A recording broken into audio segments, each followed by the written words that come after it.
Isang grupo ng mga embahador ng korte ang nagmamadaling sumakay sa kabayo sa isang araw ng malakas na bagyo ng nyebe na tila kayang ilibing ang lahat. Nagmamadali ang korte na ipakasal ang prinsesa sa anak ng pamilya Du. Isang mayamang at makapangyarihang pamilya na may balak na manako. Ang Chen Yangzu noon ay nalubog sa puting nyebe at mayroon pa ring ilang kabataang Ginoo na ayaw mag-aral, naglalapag ng kanilang mga paa at nag-uusap ng walang kabuluhan. At ang Ginoong nakaupo na gumagalaw-galaw na may mapagmataas na tingin ay ang Ginoo mismo ng pamilyang Du, si Gujusi. Ang mayamang at makapangyarihang pamilya ay maaari pang magbigay ng problema sa korte, kaya hindi nakakagulat na siya ay mayabang. Sa ilalim ng patuloy na pag-ulan ng nyebe, isang kasambahay ang nagmamadaling tumakbo upang ipaalam sa binibini na ang malaking ginang Li ay malubhang nagkasakit at hindi makabili ng gamot. Hindi kaya maaga o huli, sila ay kakain na lamang ng nyebe at sa kasamaang palad, ang balahibong kwelyo ng soro ni Li ay naibenta pa sa lalaking nagngangalang Iggy at kailangan niyang bawiin ito sa anumang paraan. Si Li ay may paninindigan sa kanyang sinasabi, kaya masigasig niyang hinila ang kasambahay patungo sa Dansixio Denbu upang hanapin si Iggy at makipagtalo sa kanya. Sa kasamaang palad, sa gitna ng araw, kumalat ang chismis mula kay Agents na gusto niya si ASDDNs, kaya gusto na lamang niyang magtago sa lupa. May pagkakataon na gustong gamitin ni Zengsu ang pilak upang ayusin ang problema, ngunit si Li ay nakadama ng pang-insulto, kaya umalis siya. Si Genghis, na may mapagmataas na hitsura, ay lumambot ang puso at gustong bawiin ang damit mula sa bata na pinagbigyan niya upang ibalik kay Li Leixi. Muling humarap si Li Leixi sa kanyang pamilya bilang panganay na binibini, ngunit inapi ng paboritong asawa ng kanyang ama na si Gansmai. Ngayon, ang ahas na si Dedviulay ay naghahanap ng dahilan upang pigilan si Li Leixi na pumunta sa pamilya para sa piging ng kaarawan ni Nailo dahil baka siya ay umakyat sa mataas na posisyon. Siyempre, hindi nagpaawat si Li Leixi kaya siya ay sumagot pabalik upang makuha ang kanyang karapatan. Ang panganay na binibini na ito ay hindi madaling kalabanin. Ang piging ng kaarawan ni Nailo ay idinaos ng napakagrandyoso at sa lahat ng dako ay mga dilag na panganay na binibini na nais dumalo upang magpakita at makuha ang loob niya, umaasang mapapakasal si FESC. Tinawag si Li upang maghandog ng regalo, ngunit ang dinala niya ay isang maliit lamang na sariling larawan, agad-agad na nagbulungan at nagpakita ng paghamak ang lahat. Nang umalis ang lahat, si Ailo ay sadyang nagtanong kung sino ang iginuhit niya sa larawan. Matalinong sumagot si na iginuguhit niya si Nailo Rad mismo. Agad na nahikayat si Tailo na antig sa talento ng maliit na binibini sa kanyang harapan. Ngunit mula noong nakaraang masamang kapalaran, saan man mayroong Li ay lumilitaw si Gigi at ang muling pagkikita na ito ay hindi rin normal. Mula sa kanyang matalik na nakababatang kapatid, si Ifi, na may malalim na puso, ay nalaman ang masamang balita na ang kanyang nakababatang kapatid ay ikakasal sa pamilya. Kaya seryoso siyang nagplano ng mga kalokohan, sapat upang si Gigi mismo ay tumakbo palayo ng walang pinsala. Ang sabwatan ng magkapatid Li at ang kanyang nakababatang kapatid ay hindi inaasahang nadiskubre ng mismong biktima. Biglang sumulpot si Gizens at siya ay tinuro, kaya hinabol at binugbog siya ng pamilya. Narinig ng paboritong asawa na si Zidane Yuzai ang kaguluhan at galit na tumakbo. Nagbigay ng sampal kay Li Leixi na maririnig pa hanggang sa Vietnam. Akala niya ay maaari na siyang magmayabang at mangaral sa kanyang anak na kinaiinggitan niya, ngunit pinatigil siya ni Nailo. Si Isaihi ay mapalad na protektado ni Lo Ises, kaya mabilis siyang nakawala sa gulo. Nadama ni Nailo Res na angkop na ang panahon, kaya gusto niyang bilisan ang kasal ni na SCE at si SCA. Matagal nang hinihintay ni Li ang sandaling ito, kaya masaya siyang umuwi. Gusto niyang mabilis na ihanda ang malaking pangyayari. Dahil gusto niyang maging maganda ang kanyang hitsura sa harap ng taong mahal niya, bumisita si Li sa isang tindahan ng pampaganda. Ngunit sa kasamaang palad, muling hinarangan ni Iggy ang kanyang daan. Gusto niyang gamitin ang kanyang sariling pera upang bilhin ang lahat ng pampaganda sa tindahan. Tingnan na lamang natin kung si Li ay wala nang magagamit para magpaganda. Ang tindahan ng pampaganda ay biglang nagulo. Si Ifi na ikakasal kay SE ay masaya sana. Kung bakit siya ay pampublikong inaming pag-ibig ni Iggy na sinabing pag-ibig sa unang tingin pa, labis na nalito si Ifi. Hindi siya madaling tinantanan ni Iggy. Pinilit siyang siraan ang kanyang magiging asawa sa harap niya bago niya palampasin ang nangyari kaninang umaga sa pamilya. Mahigpit na kinagat ni Ifi ang kanyang ngipin at nakapagbigkas ng ilang salita at saka lang siya pinalampas ni G. Ang mga tao sa paligid ay hindi lamang nakapanood ng isang kaakit-akit na eksena kaninang umaga, kundi binigyan pa ng libreng pampaganda ni Evans. Ang Logi at Sefi ng pamilya G ay may mabibigat na damdamin habang naglalakad sa paligid ng kanilang tirahan dahil nais ng korte na magpadala ng sugo upang ipakasal ang prinsesa sa kanila. Ang unang intensyon ay hindi maganda, ngunit si Gigi ay hindi nakaintindi ng sitwasyon at agad na tumangging pakasalan si Ifixio, si anak na dalaga ng pamilya. Ang langit ay may mata, naunawaan ang damdamin ng mga magulang, at agad na nakatanggap ng nakakagulat na balita ang Logi at si Gigi ay mayroon na palang minamahal at nagpa siyang pakasalan ang dalagang iyon. Nang siya sa atin nila ang dalaga, nalaman nila na siya ay isang masunurin at disenteng binibini, kaya bilabis na nalugod ang Logi at ayaw palampasin ang mahalagang sandali, kaya kinabukasan ay nagdala ng mga regalo ng kasal ang ang ina ni Iji upang hingin ang kamay ni Lilisi. Pagdating sa pamilya Lee, agad na nakita ng iisa si Sidid Yuzay na sakim at humingi pa ng karagdagang regalo ng kasal. Ngunit hindi ito naging mahirap para sa Seth ng pamilya Lee, na isa namang mayamang at makapangyarihang pamilya. Kahit na ang makapangyarihang Ishelo ay hindi na kayang baguhin ang sitwasyon, kahit na nagmakaawa si Ifixio si anak na dalaga ng pamilya Lee upang iligtas ang kanyang ate. Ang kasal ay naaprubahan na ng opisyal ng gobyerno. Si Lee Hei na nag-iisa at walang magawa ay natanggap ang balita ng may gulat, hindi niya kayang labanan ang kanyang kapalaran, kaya tinanggap na lamang niya ang kanyang sarili bilang nabenta sa pamilya kapalit ng mga regalo ng kasal, upang mailigtas ang kanyang pamilya mula sa kahirapan. Nalaman ni Gigi ang balita na si Lee ang kanyang mapapangasawa habang naglalaro pa, kaya Gigi tumakbo siya pauwi upang harapin ang kanyang ama, ngunit pagkatapos ay ikinulong sa silid upang hindi siya makatakas hanggang sa kasal. Tamang-tama naman na dumating ang sugo mula sa korte na nagbigay ng problema sa pamilya ngunit dahil napagdesisyonan na ang kasal, napilitan ang Logi na umalis ng maisama ng loob at isuko ang kanyang intensyon. Ang Chengyang Zhao kinabukasan ay napuno ng matingkad na kulay pula ng kasalan. Si ACE ay labis na malungkot sa kalooban, ngunit kailangan pa ring manatiling matatag. Dahan-dahan siyang bumaba sa silya at pumasok sa loob. Ang pinakamahalagang pangyayari sa kanyang buhay ay bigla na lamang dinala ng kapalaran sa harap ng bahay ng taong kinamumuhian niya.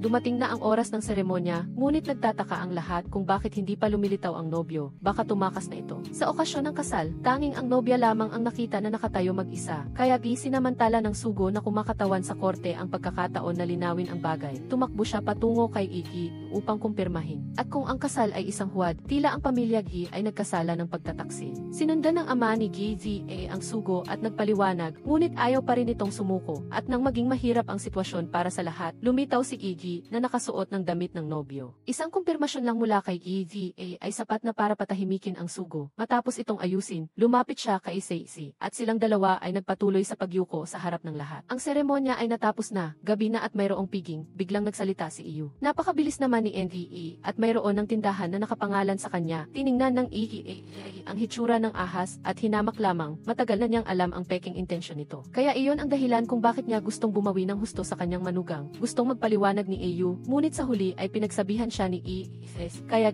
napilitan siyang manahimik at kumain ng pagkain sa piging.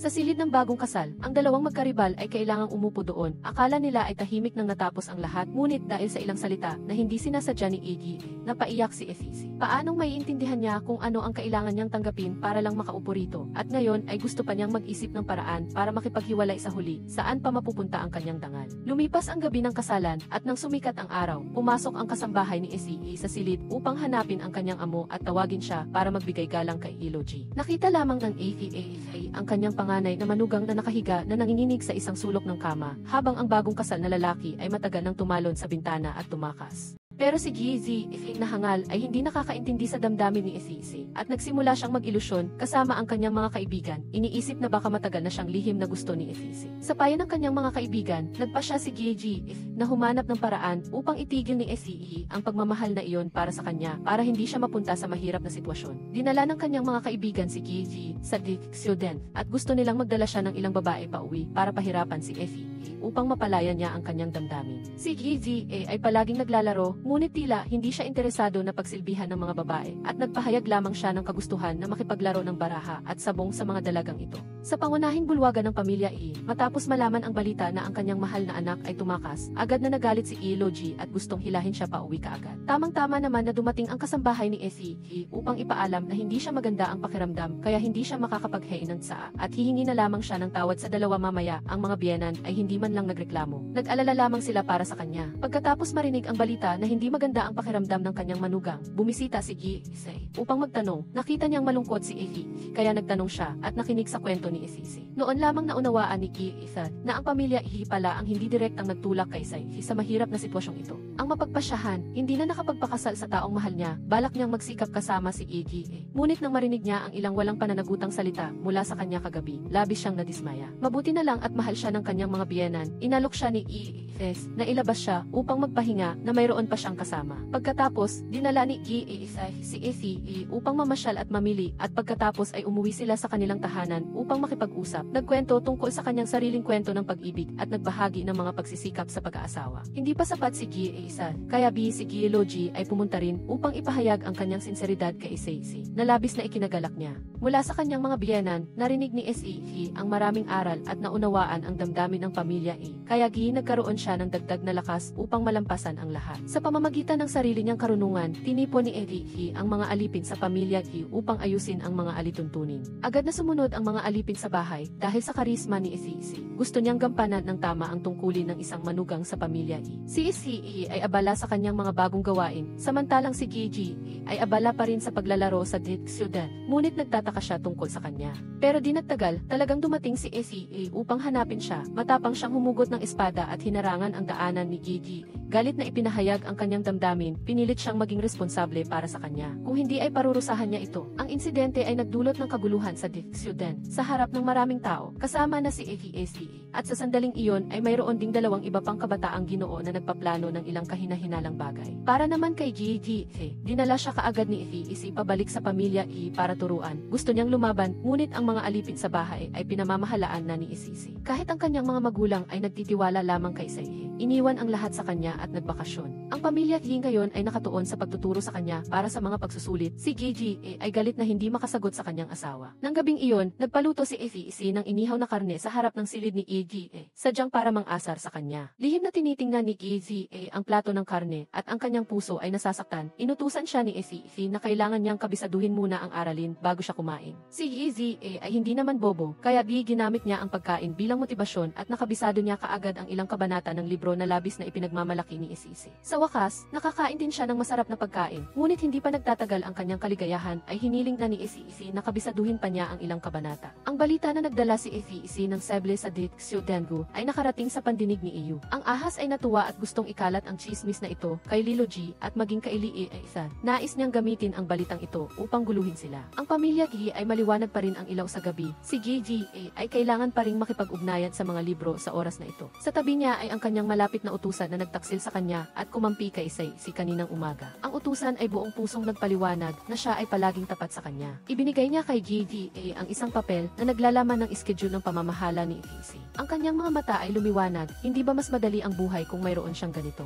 Hindi pa natatapos ang pabulong na pag-uusap ni na Gigi at Didi, ay dumating na si He upang tingnan ang sitwasyon. Iminungkahi niya kay Gigi na samahan siya pa uwi sa Liji kinabukasan upang makaharap ang kanyang mga magulang ng marangal. Sa ganitong paraan ay mapapanatili niya ang kanyang dangal. Tinanggap na niya ang maging masunuring manugang sa pamilya kaya si Gigi ay dapat ding maging mabuting manugang, tanging sa ganitong paraan lamang magiging patas. Narinig ito ni Gigi at nag-isip, nagbigay siya ng ilang kondisyon na kailangan niyang sundin bago siya pumayag. Pumayag si He alang-alang sa kanyang reputasyon at pangmatagalang kapakanan. Sa Lijay, tulad ng inaasahan ni Eyu, ang balita ng kaguluhan ni NTE ay nakarating sa kanyang ama. Agad siyang nagalit at pinagalitan ang Ethan. Ayon kay Eyu, si SCE ay maaaring maparusahan ng pamilya kaya ang tanging paraan ay hayaan si Ethan na lumuhod sa harap ng Buddha at magsulat ng mga sutra. Sa ganitong paraan, kung sakaling mag-imbestiga pa ang pamilya dahil sa respeto kay Ethan, mapapatawad si AC. Dahil sa kanyang anak na babae, sumunod si EASS kahit na siya ay may sakit. Si SCA at GGA, gaya ng napagkasunduan, ay umalis na maaga at nagtungo sa Liji. Si SCA ay hindi mapakali kaya ipinayuhan niya si GG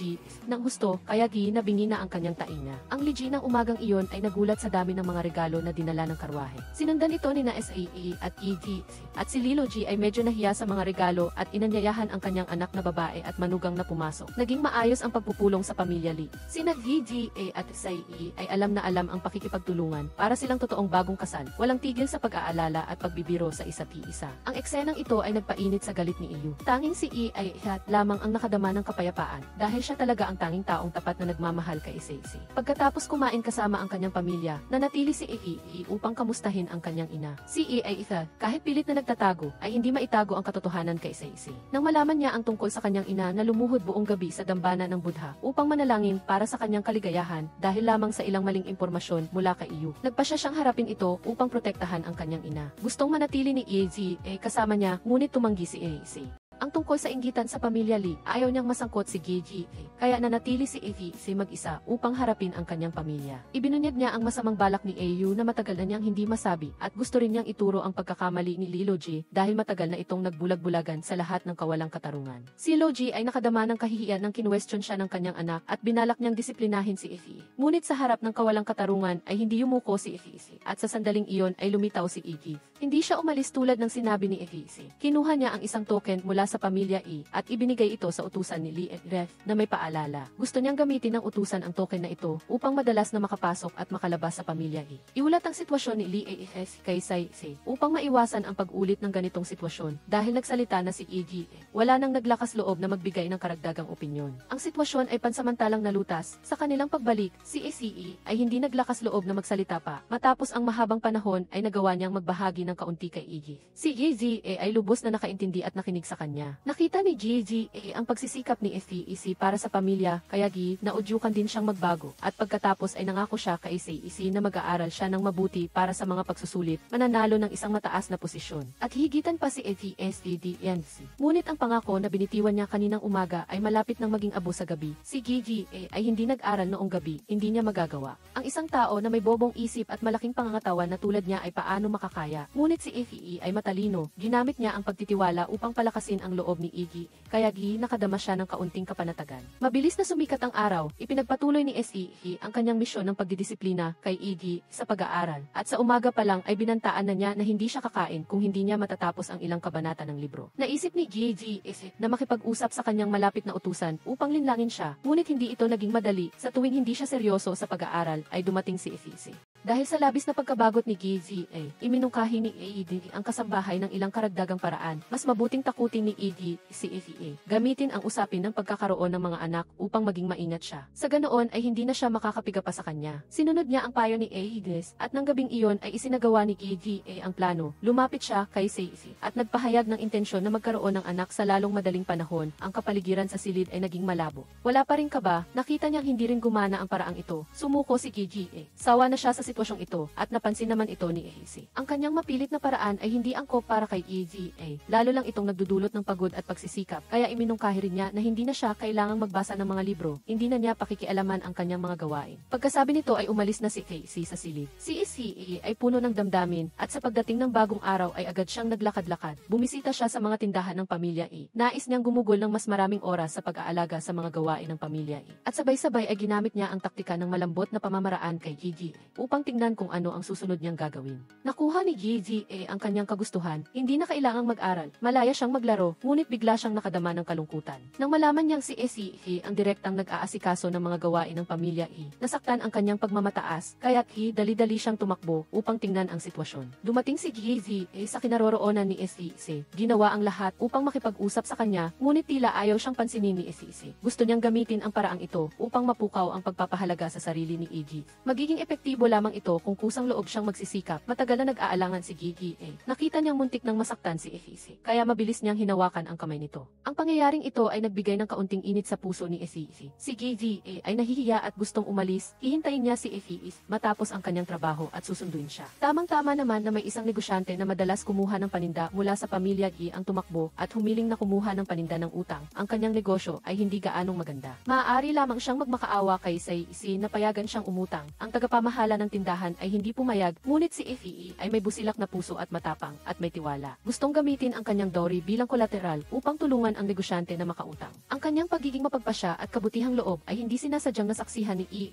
at ED mula sa labas. Si ECE ay bagong pasok pa lang sa pamilya E at siya ay mas nagpapahalaga sa mga patakaran sa pagnenegosyo kaysa kailanman. Kahit pa gustong pigilan siya ng negosyante at ng tagapamahala ng tindahan, siya ay nagdesisyon. Pumasok si GAI at binali ang nakakabagabag na sandaling iyon, sumasang-ayon sa desisyon ni FEC. Nakikita niya ang kanyang sarili noong araw sa imahe ni FEC at naniniwala siyang si FEE ay makakagawa ng malaking bagay. Pagsapit ng gabi, naalala ni FEC ang sandali kaninang umaga, ang pakiramdam ng pamamahala ng negosyo, ang pagiging sarili niya na lubos na nagbigay sa kanya ng kagalakan. Gusto niyang magdesisyon sa kanyang sariling buhay sa ganoong paraan. Si GGA ay nakarinig nito at sinuportahan siya ng buong puso. Ngunit mayroon din siyang kaunting pag-iisip. Marahil ay dapat din siyang gumawa ng isang bagay na kapakipakinabang tulad niya. Noong sumunod na araw, lumabas si Liu Ngesi kasama si CCD at nang huminto sila, hindi sinasadyang nakita niyang muli si Dip Dian. Nag-aalala si Dip Dian na baka napilitan si Liu Ngesi sa kasal at inaapi. Ngunit hindi si Liu Ngesi ang uri ng dalaga na ganoon. Siya ay likas na malakas at independyente. Alam niyang hawakan ang kanyang sariling buhay. Tinalikuran ni Liu Ngesi ang nakaraan, nagpaalam kay Dip Dian at umalis. Nang makita muli ni si Liu Ngesi, nagpakita siya ng pagkagalit. Kani-kanina lang ay nagpadala siya ng isang tao upang maniktik sa pag-uusap nilang dalawa. Hindi nag-alala si Liu Ngesi. Pinatunayan niya ang lugar ni si Iji sa kanyang puso bilang isang asawa at inutusan siyang pagbutihin ang kanyang pag-aaral. Pagkatapos nito, nagtungo si Iji sa klase at nang makasalubong niya si Chen Stihidipdian, nagkaroon sila ng matinding sagutan. Pero sa klase, lahat ay nagulat sa pagbabago ni Iji, na dating naglalaro lamang, ngayon ay nakakabigkas na ng tula. Sa panig ni Isi, pinagkatiwalaan siya ng kanyang biyenan na makipag-ayos sa mga customer. Kahit na mayroon pa siyang pagkalito, hindi tinanggihan ni Isi ang bihirang pagkakataong ito. Ang negosyante ng tela na kanyang nakaharap ay isang bata pa. Sa pamamagitan ng malinaw na paraan ng pagtatrabaho ni Isi, labis niyang pinuri ang kanyang husay. Gayunpaman, ang pakikipagpalitan ng salita sa mga tagapamahala ng tindahan para sa isang baguhan tulad ni Isi ay hindi madali. Dahil hindi pa nila nakikita ang kanyang kapangyarihan, gusto nilang magbigay ng problema. Si Isi ay nagpasya na hindi umatras, basta't maging matyaga siya ay magiging maayos ang lahat. Pag-uwi niya ng gabi sa pamilya masigla niyang ikinuwento kay Gigi ang kanyang pag-asa para sa malaking order na ito. Ngunit ang anak ng isang negosyante na tulad niya ay nakadama na hindi pa rin naunawaan ni Isi ang mga panganib. Gusto lamang ni Isi na ibahagi ang kanyang kagalakan kay Gigi. Paano siya madidismaya sa pamamagitan ng pagbanggit ng katotohanan, kaya nagtampo siya at umalis, sinundan siya ni Igi at pinigilan siya. Sa totoo lang, alam niyang si Isi ay nagpapakatatag upang hindi mabigo ang tiwala ng kanyang ina, kaya siya ay nagsisikap ng husto. Tulad ng kanyang pagpupursigi sa pag-aaral, dahil sa tiwala ni Isi sa kanya, inaliw ni Igi si Isi. Nang marinig niyang nagbahagi siya ng kanyang damdamin, hindi na niya naramdaman na nag-iisa siya. Maaga siyang nagising at nakita niya ang isang bag na inilagay sa tabi niya. Sa loob nito ay may ilang papel na mensahe mula kay Igi na naglalaman ng mga salitang nagpapalakas ng loob. Kasabay nito, mayroon din itong mga tagubilin kung paano niya malalampasan ang mga paghihirap sa kanyang unang pagkakataon sa negosyo at agad na napuno ng pag-asa ang mga mata ni Isi.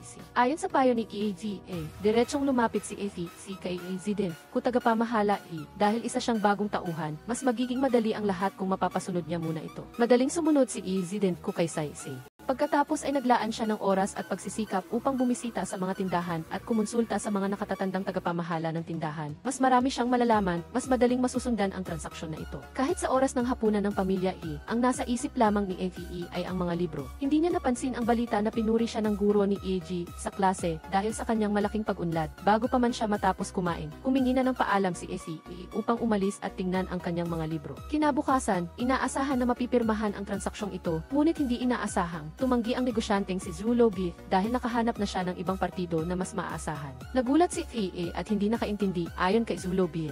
Saan nanggaling ang isa pang negosyante na makapagbigay ng malaking dami ng paninda ng mas mabilis kaysa sa pamilya sa Chengyangsu. Nang balak pa lang niyang mag-imbestiga, nakatanggap siya ng isang imbitasyon mula sa isang utusan na nagmula kay Lu Zhi's, ang kalaban na kumuha ng transaksyong ito mula sa kanya. Sa panig naman ni Gigi, bumisita siya kasama ang kanyang mga kaibigan sa Dixuden. Ngunit sa pagkakataong ito ay hindi para magsaya. Gustong humingi ng tulong ni Gigi upang malaman ang tungkol kay Lu Zhi's at doon niya nalaman na ang kanyang titulo bilang mapaglarong Ginoo sa mga nagdaang panahon ay napunta na sa kamay ni Lu Zhi's. Pagkatapos matanggap ang imbitasyon, agad na pumunta si Egi sa lugar ng pagpupulong. Si Lu Zhi's ay malalim at mahirap hulaan at ang kanyang ambisyon ay hindi maliit. Inisip niyang isa lamang siyang baguhan sa negosyo, kaya gusto niyang makipagpalit na ibigay ang transaksyon ito sa kanya at hahatiin niya ang kita kay Isi. Siyempre, hindi madaling magtaksil si Egi na pahiyain ang pamilya sa ganitong paraan ng pagnenegosyo. Nakita ni Lu Zhi's ang pagiging matatag ni Isi, kaya ginamit niya ang usapin ng kanyang pamilya at pinagmulan, pati na rin ang pagmamahal ni Egi para sa kanya upang subukang guluhin ang kanyang katapatan. Si Isi ay bahagyang naapektuhan, ngunit hindi siya nagpadala sa kanya. Matatag siyang umalis at sinabing walang magaganap na palitan kay Lu Zhi's. Mabilis na nakipagkita si Egi kay Zulobi na gustong patunayan ang kanyang sarili sa pamamagitan ng kalidad at pinagmulan ng mga paninda. Gumamit si Isi ng sinseridad sa pagnenegosyo nang hindi nangangailangan ng salita. Katumbas nito, kung makukuha lang niya ang tiwala ng mga customer, ang kanyang reputasyon ay patuloy na tataas at ang intensyon niyang ito ay bahagyang natulungan ni Gujisi. Sa oras na ito, si Lu Zhishang ay nagplano ng maraming masasamang pakana. Nakipagtulungan siya kay Wang Jiadushi. Nais niyang personal na saktan si Liu Yuruma. Kasabay nito ay agawin ang lahat ng pag-aari ni Gujisi kasama na ang kanyang buhay. Ang huling sandali ng pagpapasya ay dumating. Si Liu Yuruma ay pumunta sa tagpuan upang makipagkita kay Boss Zhao. Kinabukasan naghihintay ng huling desisyon. Kahit pa si Gujisi ay nagbigay sa kanya ng lubos na panghihikayat kagabi, ngunit ngayon hindi niya mapigilan ang pag-aalala. Si Gujisi sa bahay ay hindi rin mas mabuti. Nang nabisto ng kanyang kapatid, nagpaliwanag siya ng maikli, ngunit ang konklusyon ay dahil itinuring niyang kapatid si Liu Yuruma, kaya nag-alala siya para dito. Pagkatapos ng matagal na paghihintay, nagbunga na rin ang pagsisikap ni Liu Yuruma. Handa na sana ang transaksyon ng negosyo nang biglang sumugod at gumawa ng gulo si Young Master Wang Rong. Gamit ang mga salitang nagpapahiya sa kanilang dalawa, nais ni Liu Yuruma na palampasin ito, ngunit si Boss Zhu ay hindi sumang-ayon, nagsimulang humugot ng espada ang mga tagapatay patungo sa kanila. Ang mga nakaitim na may hawak na espada ay sumugod at walang habas na naghiwa-hiwa. Si Boss Zhu ay lumaban at nagprotekta kay Liu Yuruma sa isang banda, ngunit mabilis siyang nahulog sa kamay ni Wang Rong. Nang aakto na sana siya ng may pagnanasa, sumugod si Gujisi kasama ang kanyang mga kasama. Nakipaglaban sila, itinulak ni Gujisi si Wang Rong sa sulok, mukhang natatakot siya at hindi man lang pinansin si Liu Yuruma. Ginamit ni Gujisi ang kanyang pamalo at binali ang isang binti ni Wang Rong. Binantaan siya at pinaalis ang gulo. Buti na lang at dumating si Gujisi para magligtas sa tamang oras, kaya hindi lumala ang sitwasyon. Ngunit nakakagulat na sa daan pabalik, hindi nagsalita si Liu Yuruma kay Gujisi, kaya bilabis siyang naguluhan, iniligtas niya ito, hindi ba siya naanti? Sa katunayan, si Liu Yuruma ay hindi pa kailanman naprotektahan noon kaya medyo hindi siya sanay. At paraan ay tulad ng dalawang magkapatid. Pagbalik sa Gu family, si Gu Furen ay patuloy na nag-alala nang marinig ang kwento. Ngunit nang malaman niya na binali ni Gujisi ang binti ni Wang Rong, gusto niyang parusahan siya dahil lumampas siya sa limitasyon. Maaaring gamitin ni Wang Jiadushi ang dahilan na iyon upang bigyan ng problema ang Gu family. Tumakbo si Liu Yuruma at gustong makasama niya sa pag-ako ng responsibilidad. At tama ang inaalala ni Gu Furen, ginagamit ni Wang Jiadushi ang bali na binti ni Wang Rong upang siraan ang Gu family. Pagkatapos, hindi pa rin pinarusahan ni Gu Furen si Gujisi, gusto lang niyang paalalahanan ang dalawa na maging mas maingat. Ang insidenteng ito ay maaaring magdulot ng maraming masamang kahihinatnan sa Gu family. Sa sandaling iyon, ang mga sedan chair ng Gu family at Wang Jiadushi ay nagkabanggaan sa daan. Nagpalitan ng salita, kahit na magalang, ang dalawang panig ay puno ng galit. Bumaba si Gujisi sa sedan chair upang makipagtalo. Ginamit niya ang batas ng kaharian upang magbigay katwiran. Handa siyang tanggapin ang parusa ng batas ng kaharian, hanggang gigihit tatanggapin din ni Wang Rong ang kanyang kasalanan. Ang duwag na si Wang Rong ay umatras at gustong tumakas ng marinig ang tungkol sa pag-amin ng kasalanan. Sakto namang dumaan si Zuye, nagsalita siya upang maging saksi sa nangyari kaninang umaga. Hindi maliit ang kanyang katayuan kaya medyo nag-ingat si Jiadushi. Si Gujisi, alinsunod sa batas, ay gustong parusahan ang kanyang sarili ng latigo sa harap ng madla. Ang bawat hampas ng latigo ay hinahampas niya sa kanyang sarili hanggang sa napuno siya ng sugat. Ipinagawa pa rin ni Gujisi kay Zuye ang huling 3 latigo. Ang kanyang determinasyon ay sa wakas ay nakakuha ng paumanhin mula sa duwag na si Wang Rong. Sugatan si Gujisi sa buong katawan, dinala siya pauwi sa Gu family at ipinatawag ang doktor upang gamutin. Buti na lang at bata pa ang kanyang katawan, kaya walang seryosong problema. Nang makita niyang maayos na ang lahat, umalis na si Zuye. Inihatid siya ni Liu Yuruma. Sa kanyang puso, lubos siyang humanga at nagbigay pugay sa diwa ng katarungan ni Gujisi at Liu Yuruma. Kaya gusto niyang makipagkaibigan. Walang intensyon si Liu Yuruma na tumanggi, inihatid niya ito pauwi at bumalik sa silid ni Gujisi. Bumalik si Liu Yuruma sa loob upang alagaan si Gujisi. Ang araw na ito ang unang pagkakataon na talagang natulog silang dalawa sa iisang kama. Kahit na masakit ang katawan ni Gujisi, iginiit pa rin niyang sabihin ang maraming tapat na bagay. Ipinagtanggol niya siya dahil asawa niya ito. At dahil din gusto niyang maging ligtas talaga siya, hindi rin bibitawan ni Liu Yuruma ang kamay niya anuman ang mangyari. Sa oras na ito, mayroong isang pagpupulong sa korte na nagaganap sa malayong korte. Si Prinsipe Liang Wang ay isang masama ang loob. Sa harap ng korte, tila hindi rin siya pinagkakatiwalaan ng langit. Si Liu Yuruma ay nanatili sa tabi ni Gujisi sa buong magdamag sa loob ng maraming araw, at inalagaan pa rin siya ng buong puso hanggang umaga.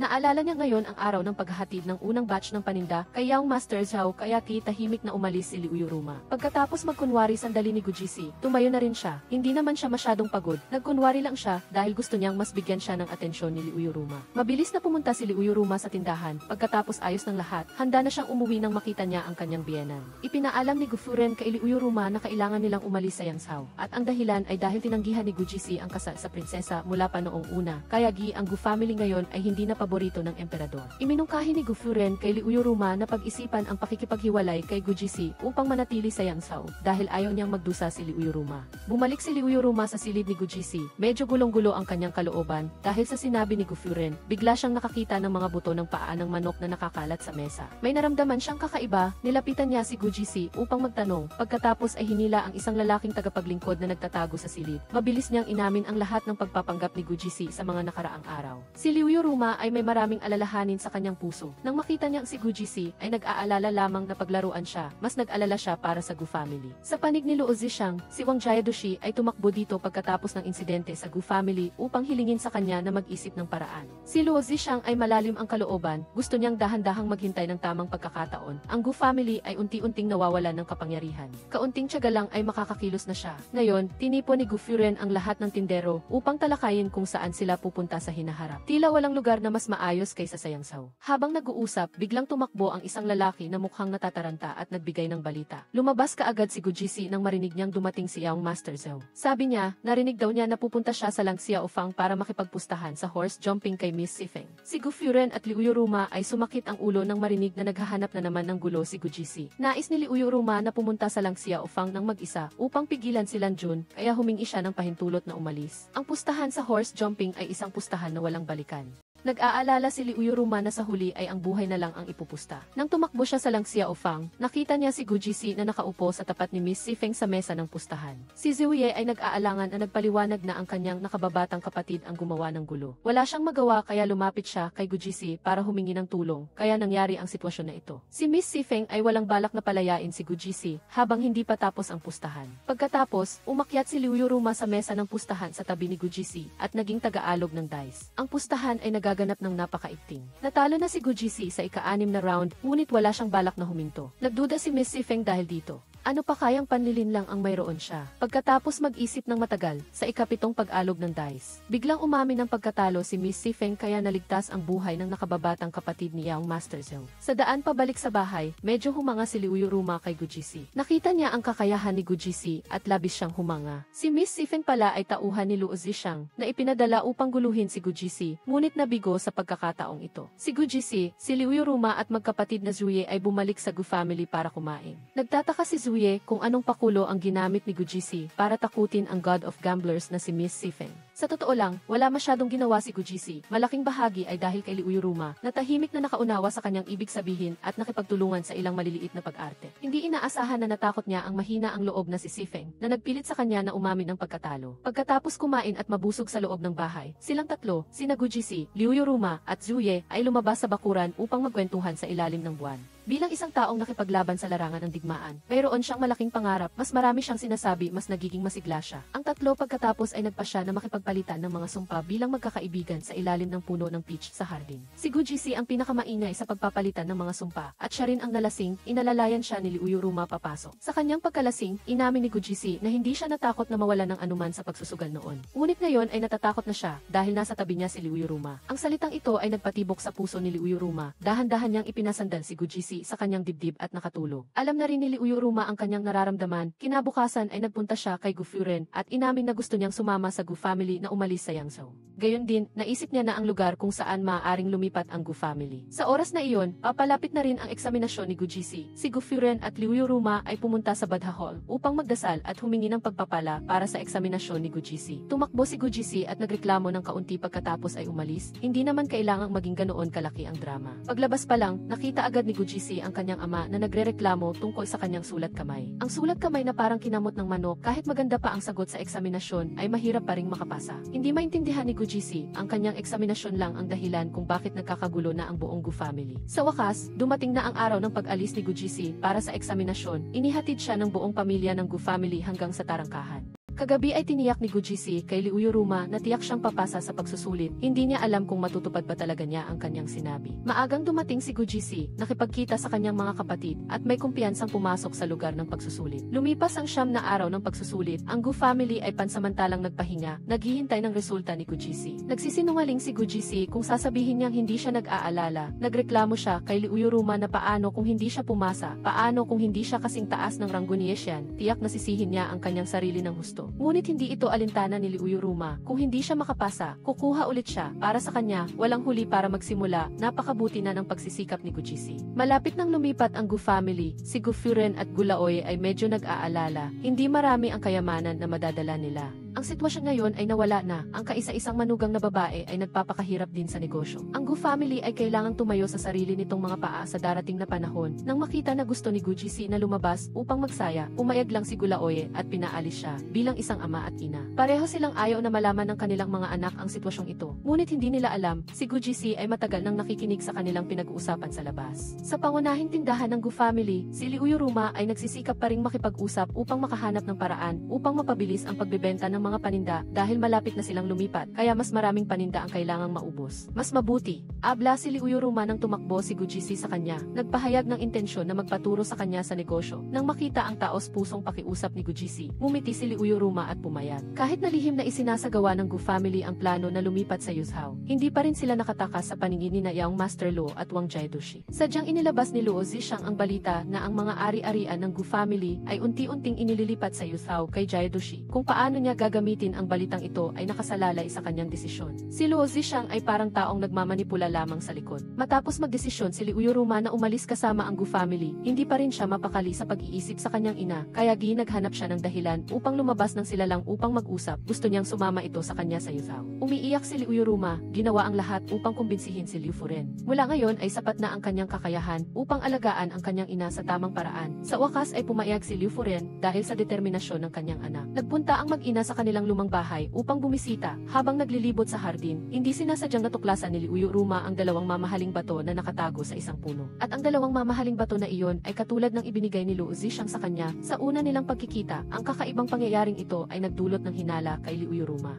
Parang alam na alam ni Luo Zixang ang tungkol sa nakaraan ng pamilya Su, na siyang pamilya ng ina ni Liu Yuruma. Sa pag-alala sa nakaraan, nakilala niya ang isang batang babae doon. Sino kaya iyon? Noong bata pa si Luo Zixang, siya ay anak ng isang babaeng walang asawa, ngunit nabuntis, kaya hindi siya pinahihintulutang lumabas at maglaro. Ngunit minsan, hindi sinasadya, nakilala niya ang batang babae mula sa pamilya Su. Walang iba kundi si Liu Yuruma. Umusbong ang pagmamahalan noong bata pa. Hindi alam ni Liu Yuruma ang pangalan niya. Ngunit umaasa lang si Luo Zixang na maaalala siya ni Liu Yuruma kapag nakita nito ang mga bato. Pagkatapos ay nasunog ang kanilang bahay at nawala na rin ang kanyang ina. Si Liu Yuruma ay may espesyal na lugar sa puso ni Luo Zixang. Gayunpaman, dahil siya ay kabilang sa pamilya Su, hindi siya magiging maawain. Ibinigay niya ang balita na magre-rebelde si Prinsipe Liang Wang kay Wang Jiedushi upang simulan nito ang pangmatagalang pagpaplano. Kinabukasan, pagbalik ni Liu Yuruma sa bahay Su, ginulat siya ng buong pamilya. Sabay-sabay silang sumigaw ng pagbati sa kanyang kaarawan. Lahat ng ito ay inihanda ni Gu Jisi. Hindi sapat ang pagbati, gusto niyang dalhin si Liu Yuruma upang magsaya sa loob ng isang araw sa buong Yangzhou. Sa pahintulot ng kanyang mga magulang, mabilis na inakay ni Gu Jisi si Liu Yuruma palabas. Dinala niya ito sa sabungan, namili sa buong kalye. Nagtanong siya kung ano ang tunay na gusto ni Liu Yuruma. Nahihiyang inamin ni Liu Yuruma na matagal na siyang gustong matutong sumakay ng kabayo. Nagtagumpay si Liu Yuruma na makamit ang kanyang hiling. Dinala siya ni Gu Jisi na sumakay sa isang malaking kabayo sa gitna ng malawak na berdeng parang sa kalagitnaan ng daan. Si Liu Yuruma ay naiyak sa sobrang tuwa dahil sa mga ginawa ni Gu Jisi para sa kanya. Dumating ang gabi, nagkataon na may mga paputok na nagliwanag sa kalangitan. Si Liu Yuruma at Gu Jisi ay pinanood ang makulay na kalangitan na lumulutang sa kaligayahan. Walang nakakaalam, sa oras na iyon, isang pangkat ng mga sundalo ang sumugod sa harap ng tarangkahan ng Gu family. Gustong samantalahin ni Wang Rong ang pagkakataon habang malayo si Prinsipe Liang Wang upang magrebelde.